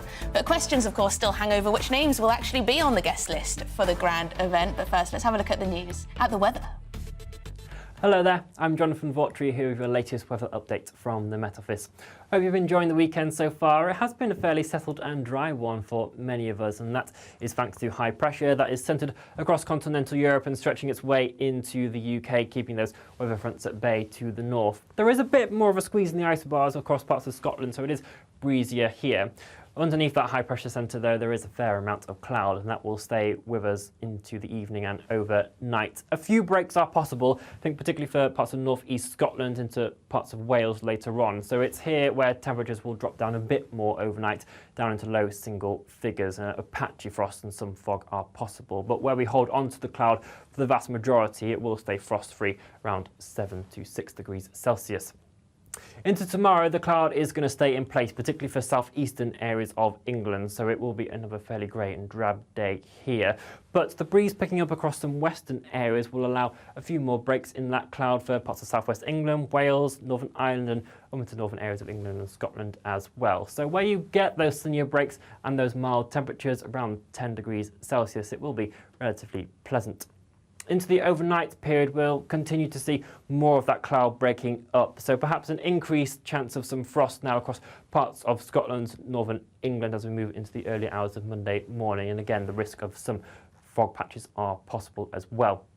The cloud, though, going to stay in place for areas in the southeast as we start off the new working week. High pressure keeping things relatively settled, though, throughout Monday, but as we move throughout the week, that is going to start shifting its way off to the east, and that will allow some weather fronts to move their way in from the west. So by the time we get to Wednesday, we could see a bit more rain moving in across some western areas, but temperatures staying relatively mild for the time of year. That's it for now. Enjoy the rest of your weekend.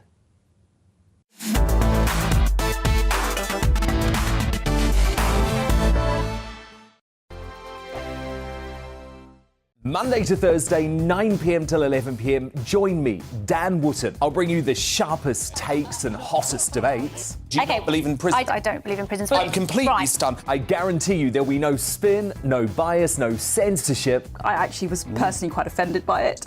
And no reason to go to bed. So I guess they've always been quite woke. That's Dan Wootton tonight on TV, radio and online. Monday to Thursday from 9 p.m. till 11 p.m. on GB News. The People's Channel, Britain's news channel.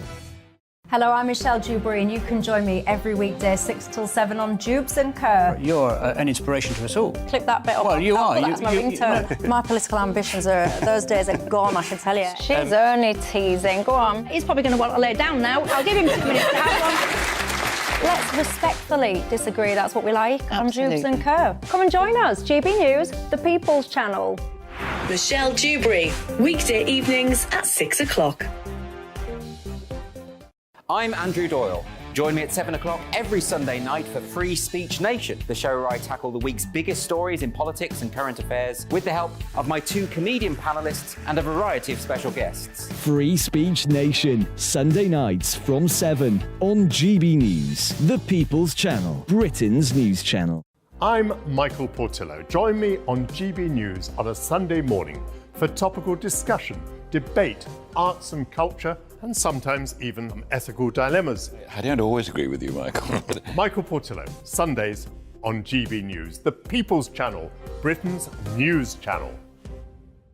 He's the king of breakfast TV, and he's back. Eamon Holmes, back on the TV Surprised with me this morning. Even remember my name. I know, it's been 4 months. You have holy water by your bed? Oh, yes. Oh, already to bless. Oh, Eamon. Oh. Why do you not believe anything I say? Eamon Holmes back on GB News Breakfast at 6 a.m. This year on GB News, we've got brand new members in the family. Join us. Across the entire United Kingdom, we cover the issues that matter to you. GB News will always stay honest, balanced and fair. We want to hear whatever is on your mind, and we don't talk down to you. The establishment had their chance. Now we're here to represent you. Britain's watching. Come join us on GB News, the People's Channel, Britain's news channel. We are GB News, the People's Channel. And right across the United Kingdom. You can find us on Sky Channel 512. Virgin Media Channel 604. Freesat Channel 216. Freeview Channel 236. And YouView Channel 236. You can also take us with you on DAB Plus Radio. With the GB News app and at the website gbnews.uk. We're absolutely everywhere. Come join us on GB News, the People's Channel, Britain's news channel.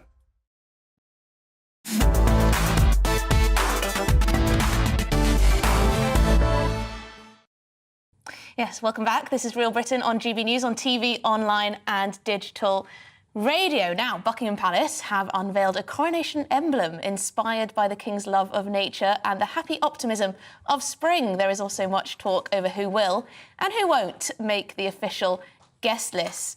A public ballot also opened yesterday for 10,000 free tickets for a star-studded concert at Windsor Castle to mark this historic day.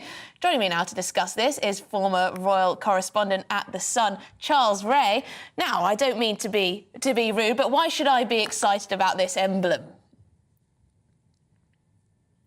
Well, I think the emblem's lovely. I mean, it's the emblem that's going to be on all the merchandise. It's going to be on the social media. It's going to be the main thing that's going to attract people's attention. Now, this emblem has been designed by Sir Johnny Ive. Now, you may not know him. His name may not be recognisable, but you will know that he is the former chief design officer at Apple. And he's designed all the gadgets and the iPhone. And that's been a bit of a success, and I suspect this will be a bit of a success as well.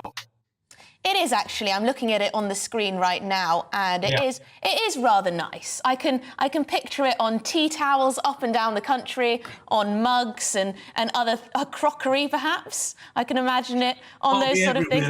Everywhere. It will be everywhere. It will be everywhere. Now, coming on to the juicy bit, which is the guest list. The guest list. Who's going to be there? Who's not going to be there? Dare I mention Prince Harry and Meghan? Well, yes, of course you did mention Prince Harry and Meghan, because they are the ones that everybody wants to know if they're coming. I think it would be inconceivable for them not to be invited. The big question, of course, is, will they come? Will they both come, or will only Harry come? This is something we don't know. The guest list will actually go out, or the invitations will actually go out next month. We've only got 2.5 months left to go to the coronation. There is an argument that says Harry and Meghan should be there. There is also an argument that says they shouldn't be there because of what's happened in the past, the continual sniping at other members of the family. Of course, there is also a suggestion that only Harry will come. And let's not forget that Meghan has a perfect excuse not to turn up, because on the same day, it is the 4th birthday of little Archie. So it may well be that she'll stay behind and enjoy the celebrations with her son. But it is a thorny subject about it. I think the king wants his son to be there because he is his son. He also wants him to be there because he is going to be crowned king. It is a big thing. It's a big event for Britain. And, he should be there. Yes, I think a lot of people would be disappointed if Prince Harry, at least, didn't turn up, although others might prefer he didn't. Now, am I right in thinking that, if I dare say that too, am I right in thinking that Meghan has been a little quiet recently? Is she having a bit of a period of reflection following all the furore over her husband's book and all the media interviews he's been doing? Well, she has been a bit quiet, but let's not forget she's also she's being sued by her half-sister as well. There is going to be a court case. Her half-sister wants £75,000 for things that were said about the family, the Markle family, in that dreadful Oprah Winfrey interview. So it's not all over yet. There is a possibility that both Harry and Meghan will have to be deposed by the court to give evidence to fight this defamation. There's also a possibility that it'll be thrown out at the end of the day. But at the moment, this is a couple that have got basically a season ticket for courts around the world.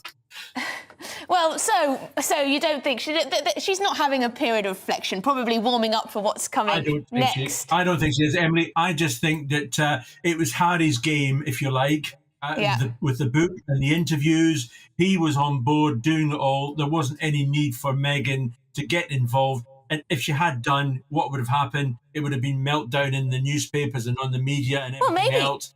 Maybe, Charles, she was being a good wife, letting her husband take the limelight. Or if you look, sorry, go on. If you look above you, Emily, you'll see another pig flying by. Oh yeah, there it is. There it is. Thank you very much, Charles. We'll have to finish there. That was former royal correspondent at The Sun, Charles Ray, keeping us up to date on everything that's going on in the royal family. You are, of course, with GB News on TV and DAB radio. After the break, the number of people killed with a knife in England and Wales has reached its highest level since records began. According to the ONS, in England and Wales, stabbings now make up about 4 in 10 homicides. What is the way out of this crime endemic? We'll be debating that. Now it's time for a check on the news headlines with Tatiana Sanchez.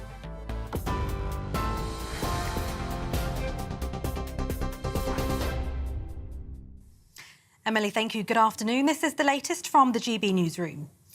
Merseyside police say they've arrested 15 people aged between 13 and 54 following the violent protests outside a hotel housing asylum seekers in Knowsley on Friday night.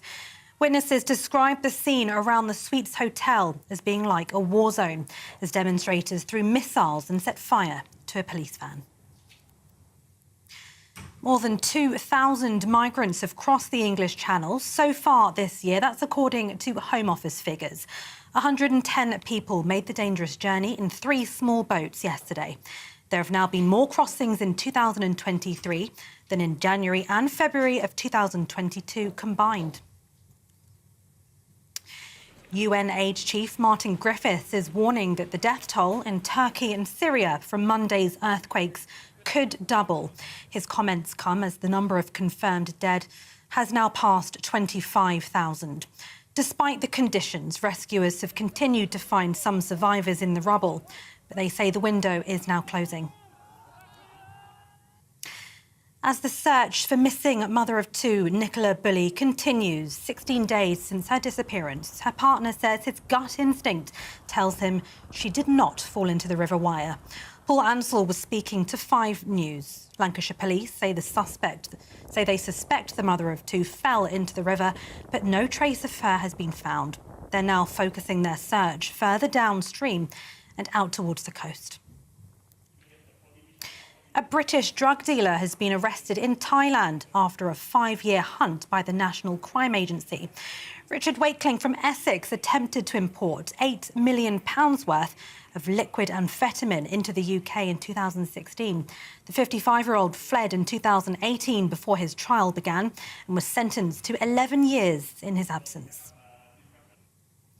TV, online and DAB+ radio. This is GB News.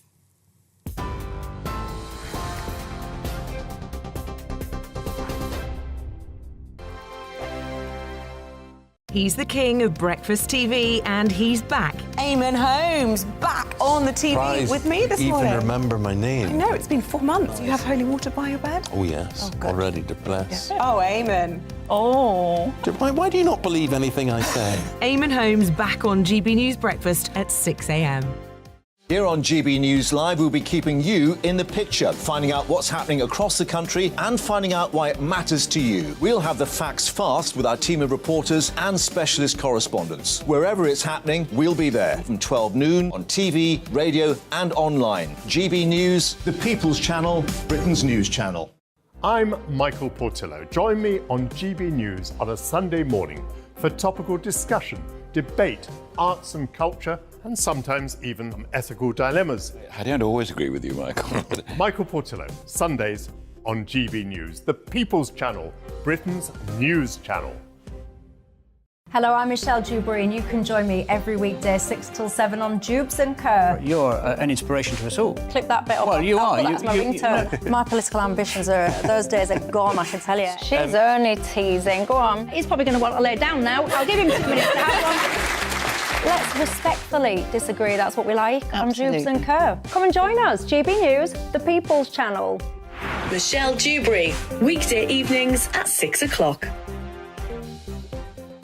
Monday to Thursday on GB News, it's Bev Turner Today from 10 a.m. We're going to be here for you, our GB News family, to keep you up to date, but also make you smile. The guy went from puberty to adultery. And I can't wait to bring a few of my own opinions. I have no time for cultural totalitarianism. We'll engage in passionate, but always polite debate, with your thoughts and opinions at the centre of it all. Only on GB News, the People's Channel, Britain's news channel.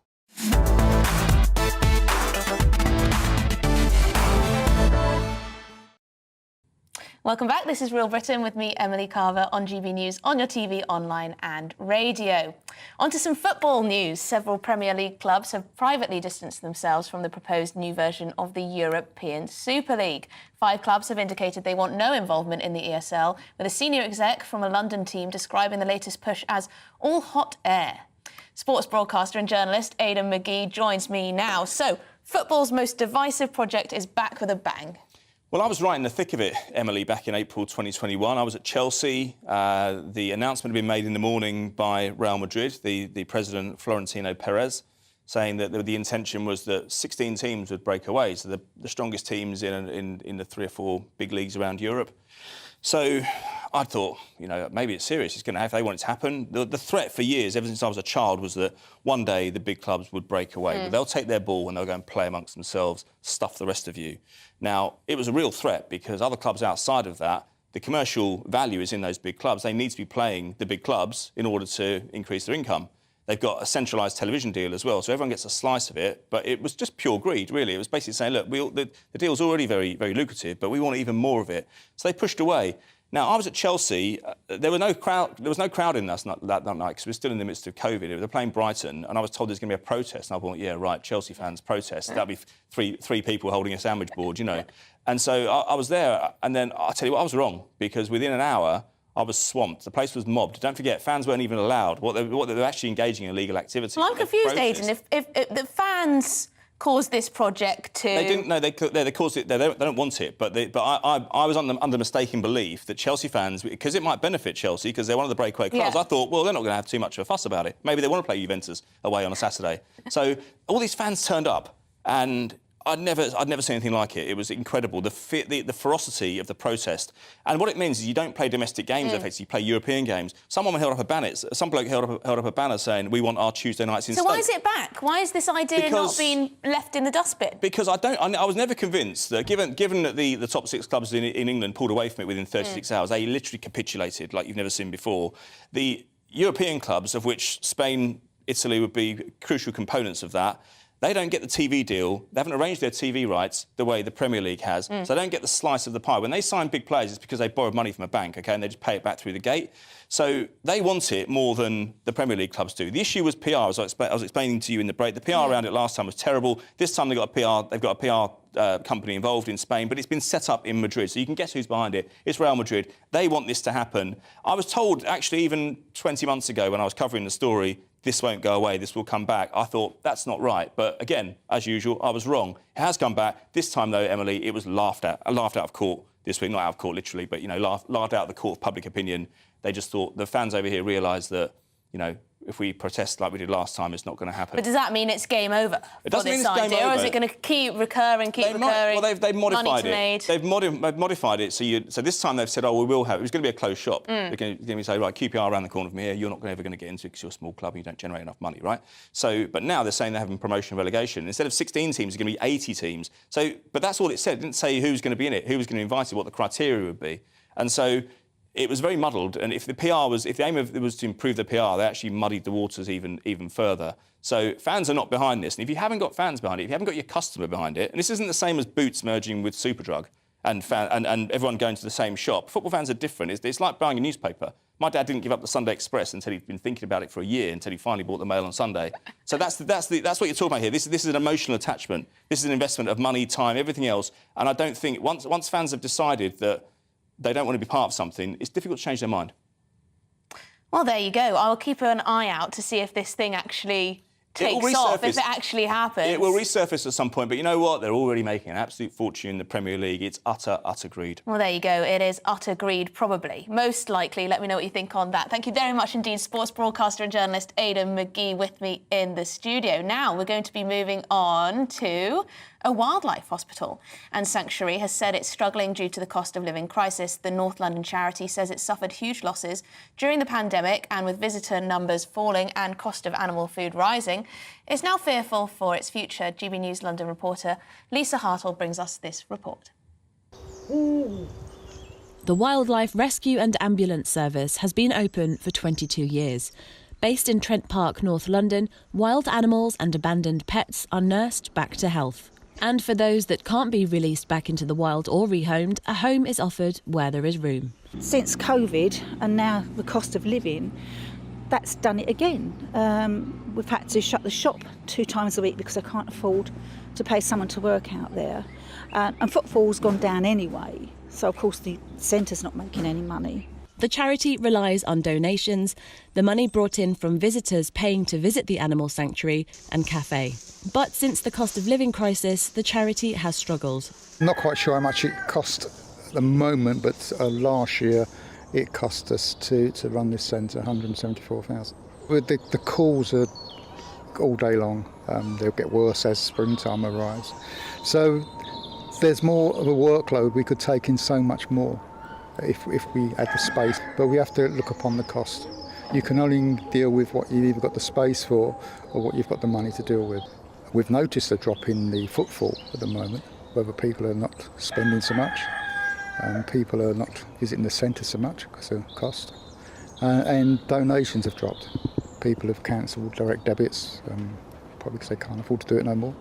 So there's been a drop in income all around and costs have gone up. So at the moment, I think like a lot of charities, from what I see by looking at other charities, we're all concerned about what's going to happen. June and Barry, who were awarded an MBE for their charity work, also have dedicated volunteers. You've only got to stand next to Barry for an hour or two and see how many times the phone rings with people that have got animals that need help. And it's just constant. So, absolutely vital, and else an awful lot of animals wouldn't survive. It's hoped that the number of people visiting the sanctuary pick up during the summer, so that June and Barry can continue their dedication to saving the lives of animals. Lisa Hartle, GB News, London. Such sweet little animals. People are nice. There are good people out there who want to look after animals. Very sweet indeed. Now, we've got a bit of a gear change here, actually. The number of people killed with a knife in England and Wales has reached its highest level since records began. According to the Office for National Statistics, there were 282 homicides committed with a knife in the year to March 2022, a 19% increase on the previous 12 months. In England and Wales, stabbings now make up about 4 in 10 homicides, comprising murder, manslaughter and infanticide. Joining me now to discuss this is former Youth Intervention Officer and writer Nick Buckley and the chair of the Haringey Independent Stop and Search Monitoring Group, Ken Hines, here in the studio. Thank you very much indeed. Ken, there have been calls for more stop and search. Is that the answer? Definitely not. Don't get me, stop and search has a place, but the place is not for taking knives and guns off our street. Because if that was the case, my thing is simply, why is it consistently less than 5% a month of stop and search takes knives and guns off our street? People say one knife off our street is a result. But when you think about 95% of the people who are stopped and haven't got a knife on them, is the damage that could be done on those young people. We call it being stopped and scarred. So the very same people who you can get the intel in, you're now actually making them more less likely to come and give you the intel that you need. But Ken, people would ask that's, you know, if it stops one death, if it stops one fatal stabbing, then it's worth it, even if it does offend people. Well, I can say just simply this. I'm part of a grassroots group called Communities Against Violence, and we end up taking more knives off our streets. And the difference between when we take a knife off a street of a youngster, they're less likely to go and rearm themselves, as opposed to when the police take it off a youngster. Because when the police take it off a youngster, he's generally telling me he's carrying it because to safeguard himself. So that's not dealing with the underlying issue. And the simple fact is, they tell me they much prefer to be caught by the police with a knife than be caught by their opposition without it. Because one would mean being judged by 12 of his peers, and the other might mean carrying to his grave by 6. That's the issue we've got. Nick, what do you think? I was speaking to Norman Brennan yesterday. He's a retired police officer. He said we need tougher penalties and more stop and search. So quite different from what Ken was saying there. Ken has some good points. I'll address Ken's points in a minute. He's not wrong in lots of what he said there. We need to identify what the problem is. We call it knife crime. But as those new stats have just shown us, it's not all about crime on the streets. So some of that will be domestic, some of it will be infanticide, killing your own children. So it depends what part of knife crime we're looking at. So at the moment, we're talking about knife crime on the streets, which everyone's afraid of, and rightly so. We need to look at prevention, early intervention and enforcement. Enforcement is the bit that we're not doing anymore now. So stop and search has been dramatically reduced, and at the same time, knife crime has dramatically shot up.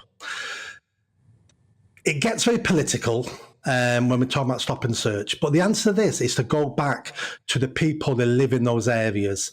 I'm a big believer in giving the power back to the people that live in those areas. And we say to them, in this area, here's your standard on knife crime and offences on the streets. Do you want more stop and search? Do you want the police to stop more of your young children, of your children who live here, to be stopped and searched? And we take that on board of what those local communities say. Now, going back to some of the points Ken said, he's right. When you're stopping and searching young people, it's not nice. They feel slighted. He's also correct. He's also correct when he says a young person would rather be caught by the police with a knife than get caught by the other gang without a knife. And is that how do we address this? We address this by making everybody understand that the risk of you getting caught on the streets with a knife is extremely likely. That's how we stop people carrying knives. Ken, I saw you shaking your head there. What did you want to come back on? Seriously, when you're saying you're giving it to the residents to tell them, to ask them what they want to do, they want more stop and search, of course they do so. But I tell you what, I don't see those residents on the ground where we're working and interact with the young people. But what I do see is that they're complaining all the time. If they see a group of youngsters, they're calling them a gang. And these youngsters are just maybe just after school meeting outside a chicken shop. And all they're just doing is being excited, and they're not causing a problem. My thing is simply this: why alienate those? The group, what we're doing on the ground is that we're showing them kindness and interacting with them and giving them positive activities that take them away from the drug dealers and make them more likely to come and engage with us. My thing is simply this: we've also had a period of COVID, which means people have been locked away for a long time. And we also got this thing about where the parents now are juggling whether to pay the gas and the electric as opposed to put bread on the table. So when we've got these things going on, we just can't go in there and have a blunt instrument as to say we're going to arrest our way out of it. It's not going to happen, and it's not going to work. It's been tried for 40 years, and you know what? We're getting nowhere with it. We need more transparency on stop and search. That's what we need. Yeah. We know accountability. Don't tell us that stop and search is great for doing X, Y, and Z, but you can't back it up, or the figures don't back it up. Well, Nick, what do you make of that? Because a lot of people who are former police officers, working police officers, say stop and search does work. They get knives out of people's hands, mostly young men. Surely then, you know, it's one of those things that has to be done.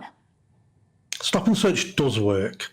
If you look at the stats on when Theresa May introduced her policy of heavily reducing stop and search, the following year up to today, so she reduced it in about 2012, so it kicked in about 2013. From 2013 today, knife crime has consistently risen every single year dramatically, and that's a direct result of heavily reducing stop and search.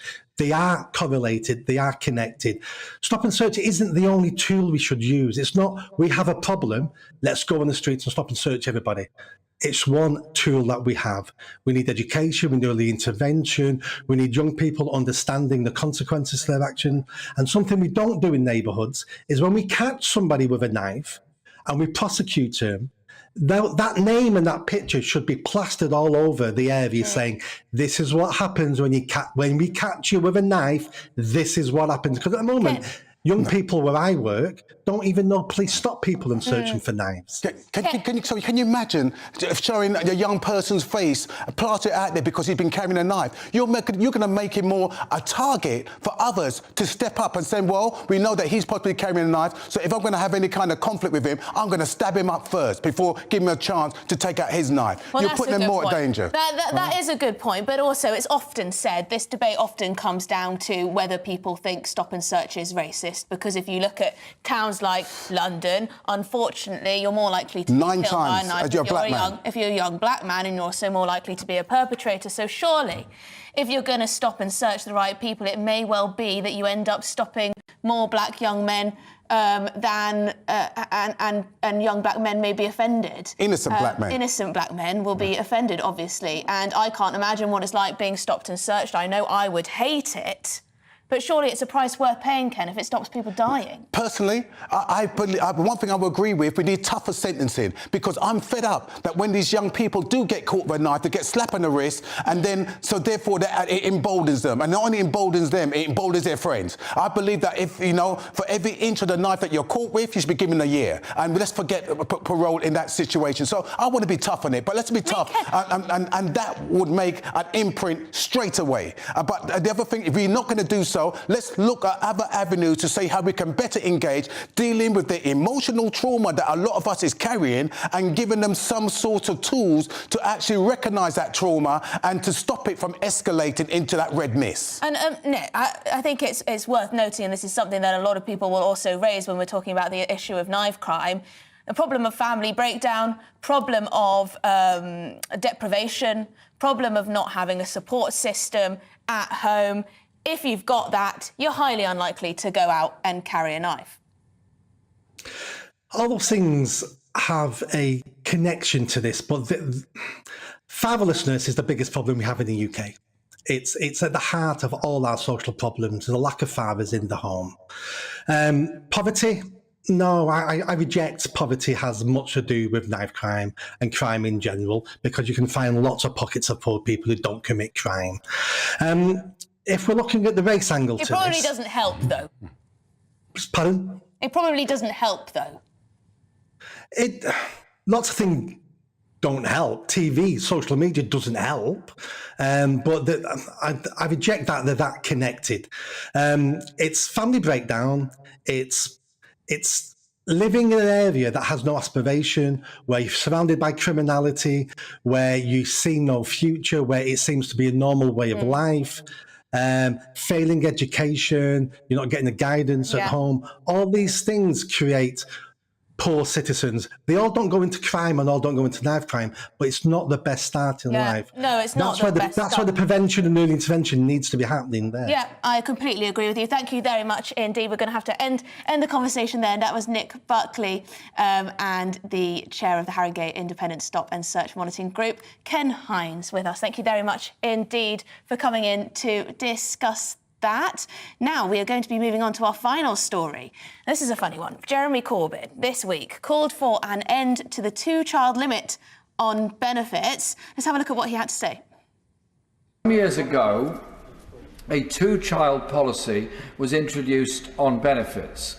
Many of us were concerned about that and remain concerned about it. Those of us that represent constituents with a considerable number of very large families, they suffer very badly. And a 2-child policy on the benefit cap obviously falls disproportionately on the largest and poorest families in our society. And when the Minister comes to reply, I'd be grateful if he could answer this point. Where is the morality in saying that the 3rd, 4th or 5th child of a family is less important than the 1st or 2nd child of any family? Well, you may be asking why on earth are we showing you a clip of Jeremy Corbyn, but this is something that others are talking about, think tanks, other Labour politicians, and of course we've got an election coming up at some point, so this policy could potentially change. Now, do you know the history of this 2-child limit on benefits? Was it David Cameron who changed it? Yes, I'm pretty sure it was David Cameron in around 2009, just before that election. And the argument was, obviously, during a period of the 2000s and into the early 2010s, there was quite a high rate of teenage pregnancy. Yes. And there was a big campaign to bring that down. But there is an argument now that the pendulum has swung too far the other way. And what we are seeing both in this country and across huge swathes of Europe, really, is what's known as a baby bust. We're not reaching replacement levels of children, meaning that there's a danger that in the future we could have a situation where there aren't enough working-age people to support our pensioners, and we know that obviously life expectancy is going way up. So it isn't just the Jeremy Corbyns of the world who are advocating a change to policies like this. There is an argument, even on the right of the Conservative Party, that any policy that promotes fertility, that promotes women having more children, should be encouraged. And one of those, obviously, is scrapping the benefits limit on big families. That That said, of course, there are those who say that, you know, if you can't afford to have your own children, then why should the state pay for them? So, as you this say... really divides Conservatives, actually, and of course the left, who would argue that, you know, benefits are probably a good thing for young families. But just very quickly, where do you think the Rishi Sunak would fall on this? Do you think he'd say, you know, we should... He talked about family so much in his first speech as Prime Minister, didn't he? But it doesn't seem like rising housing costs, rising cost of living, etc., etc. is good. No, and very interestingly, he scrapped the proposed reforms to childcare from Liz Truss, which would have made it easier for ordinary families to bring up children. I would expect that Rishi Sunak, who's pretty keen on fiscal prudence and keeping the purse strings tight, would keep the two-child benefit policy in place. Keep the two-child. Thank you very much. I'm sorry, we have to finish there. You have been watching Real Britain with me, Emily Carver. That was Olivia Utley, our fabulous political reporter. Thank you very much indeed for your company this afternoon. Don't worry, next up, it's Nana Aqua for 2 hours of news, views and feisty debate. But first, let's get the weather.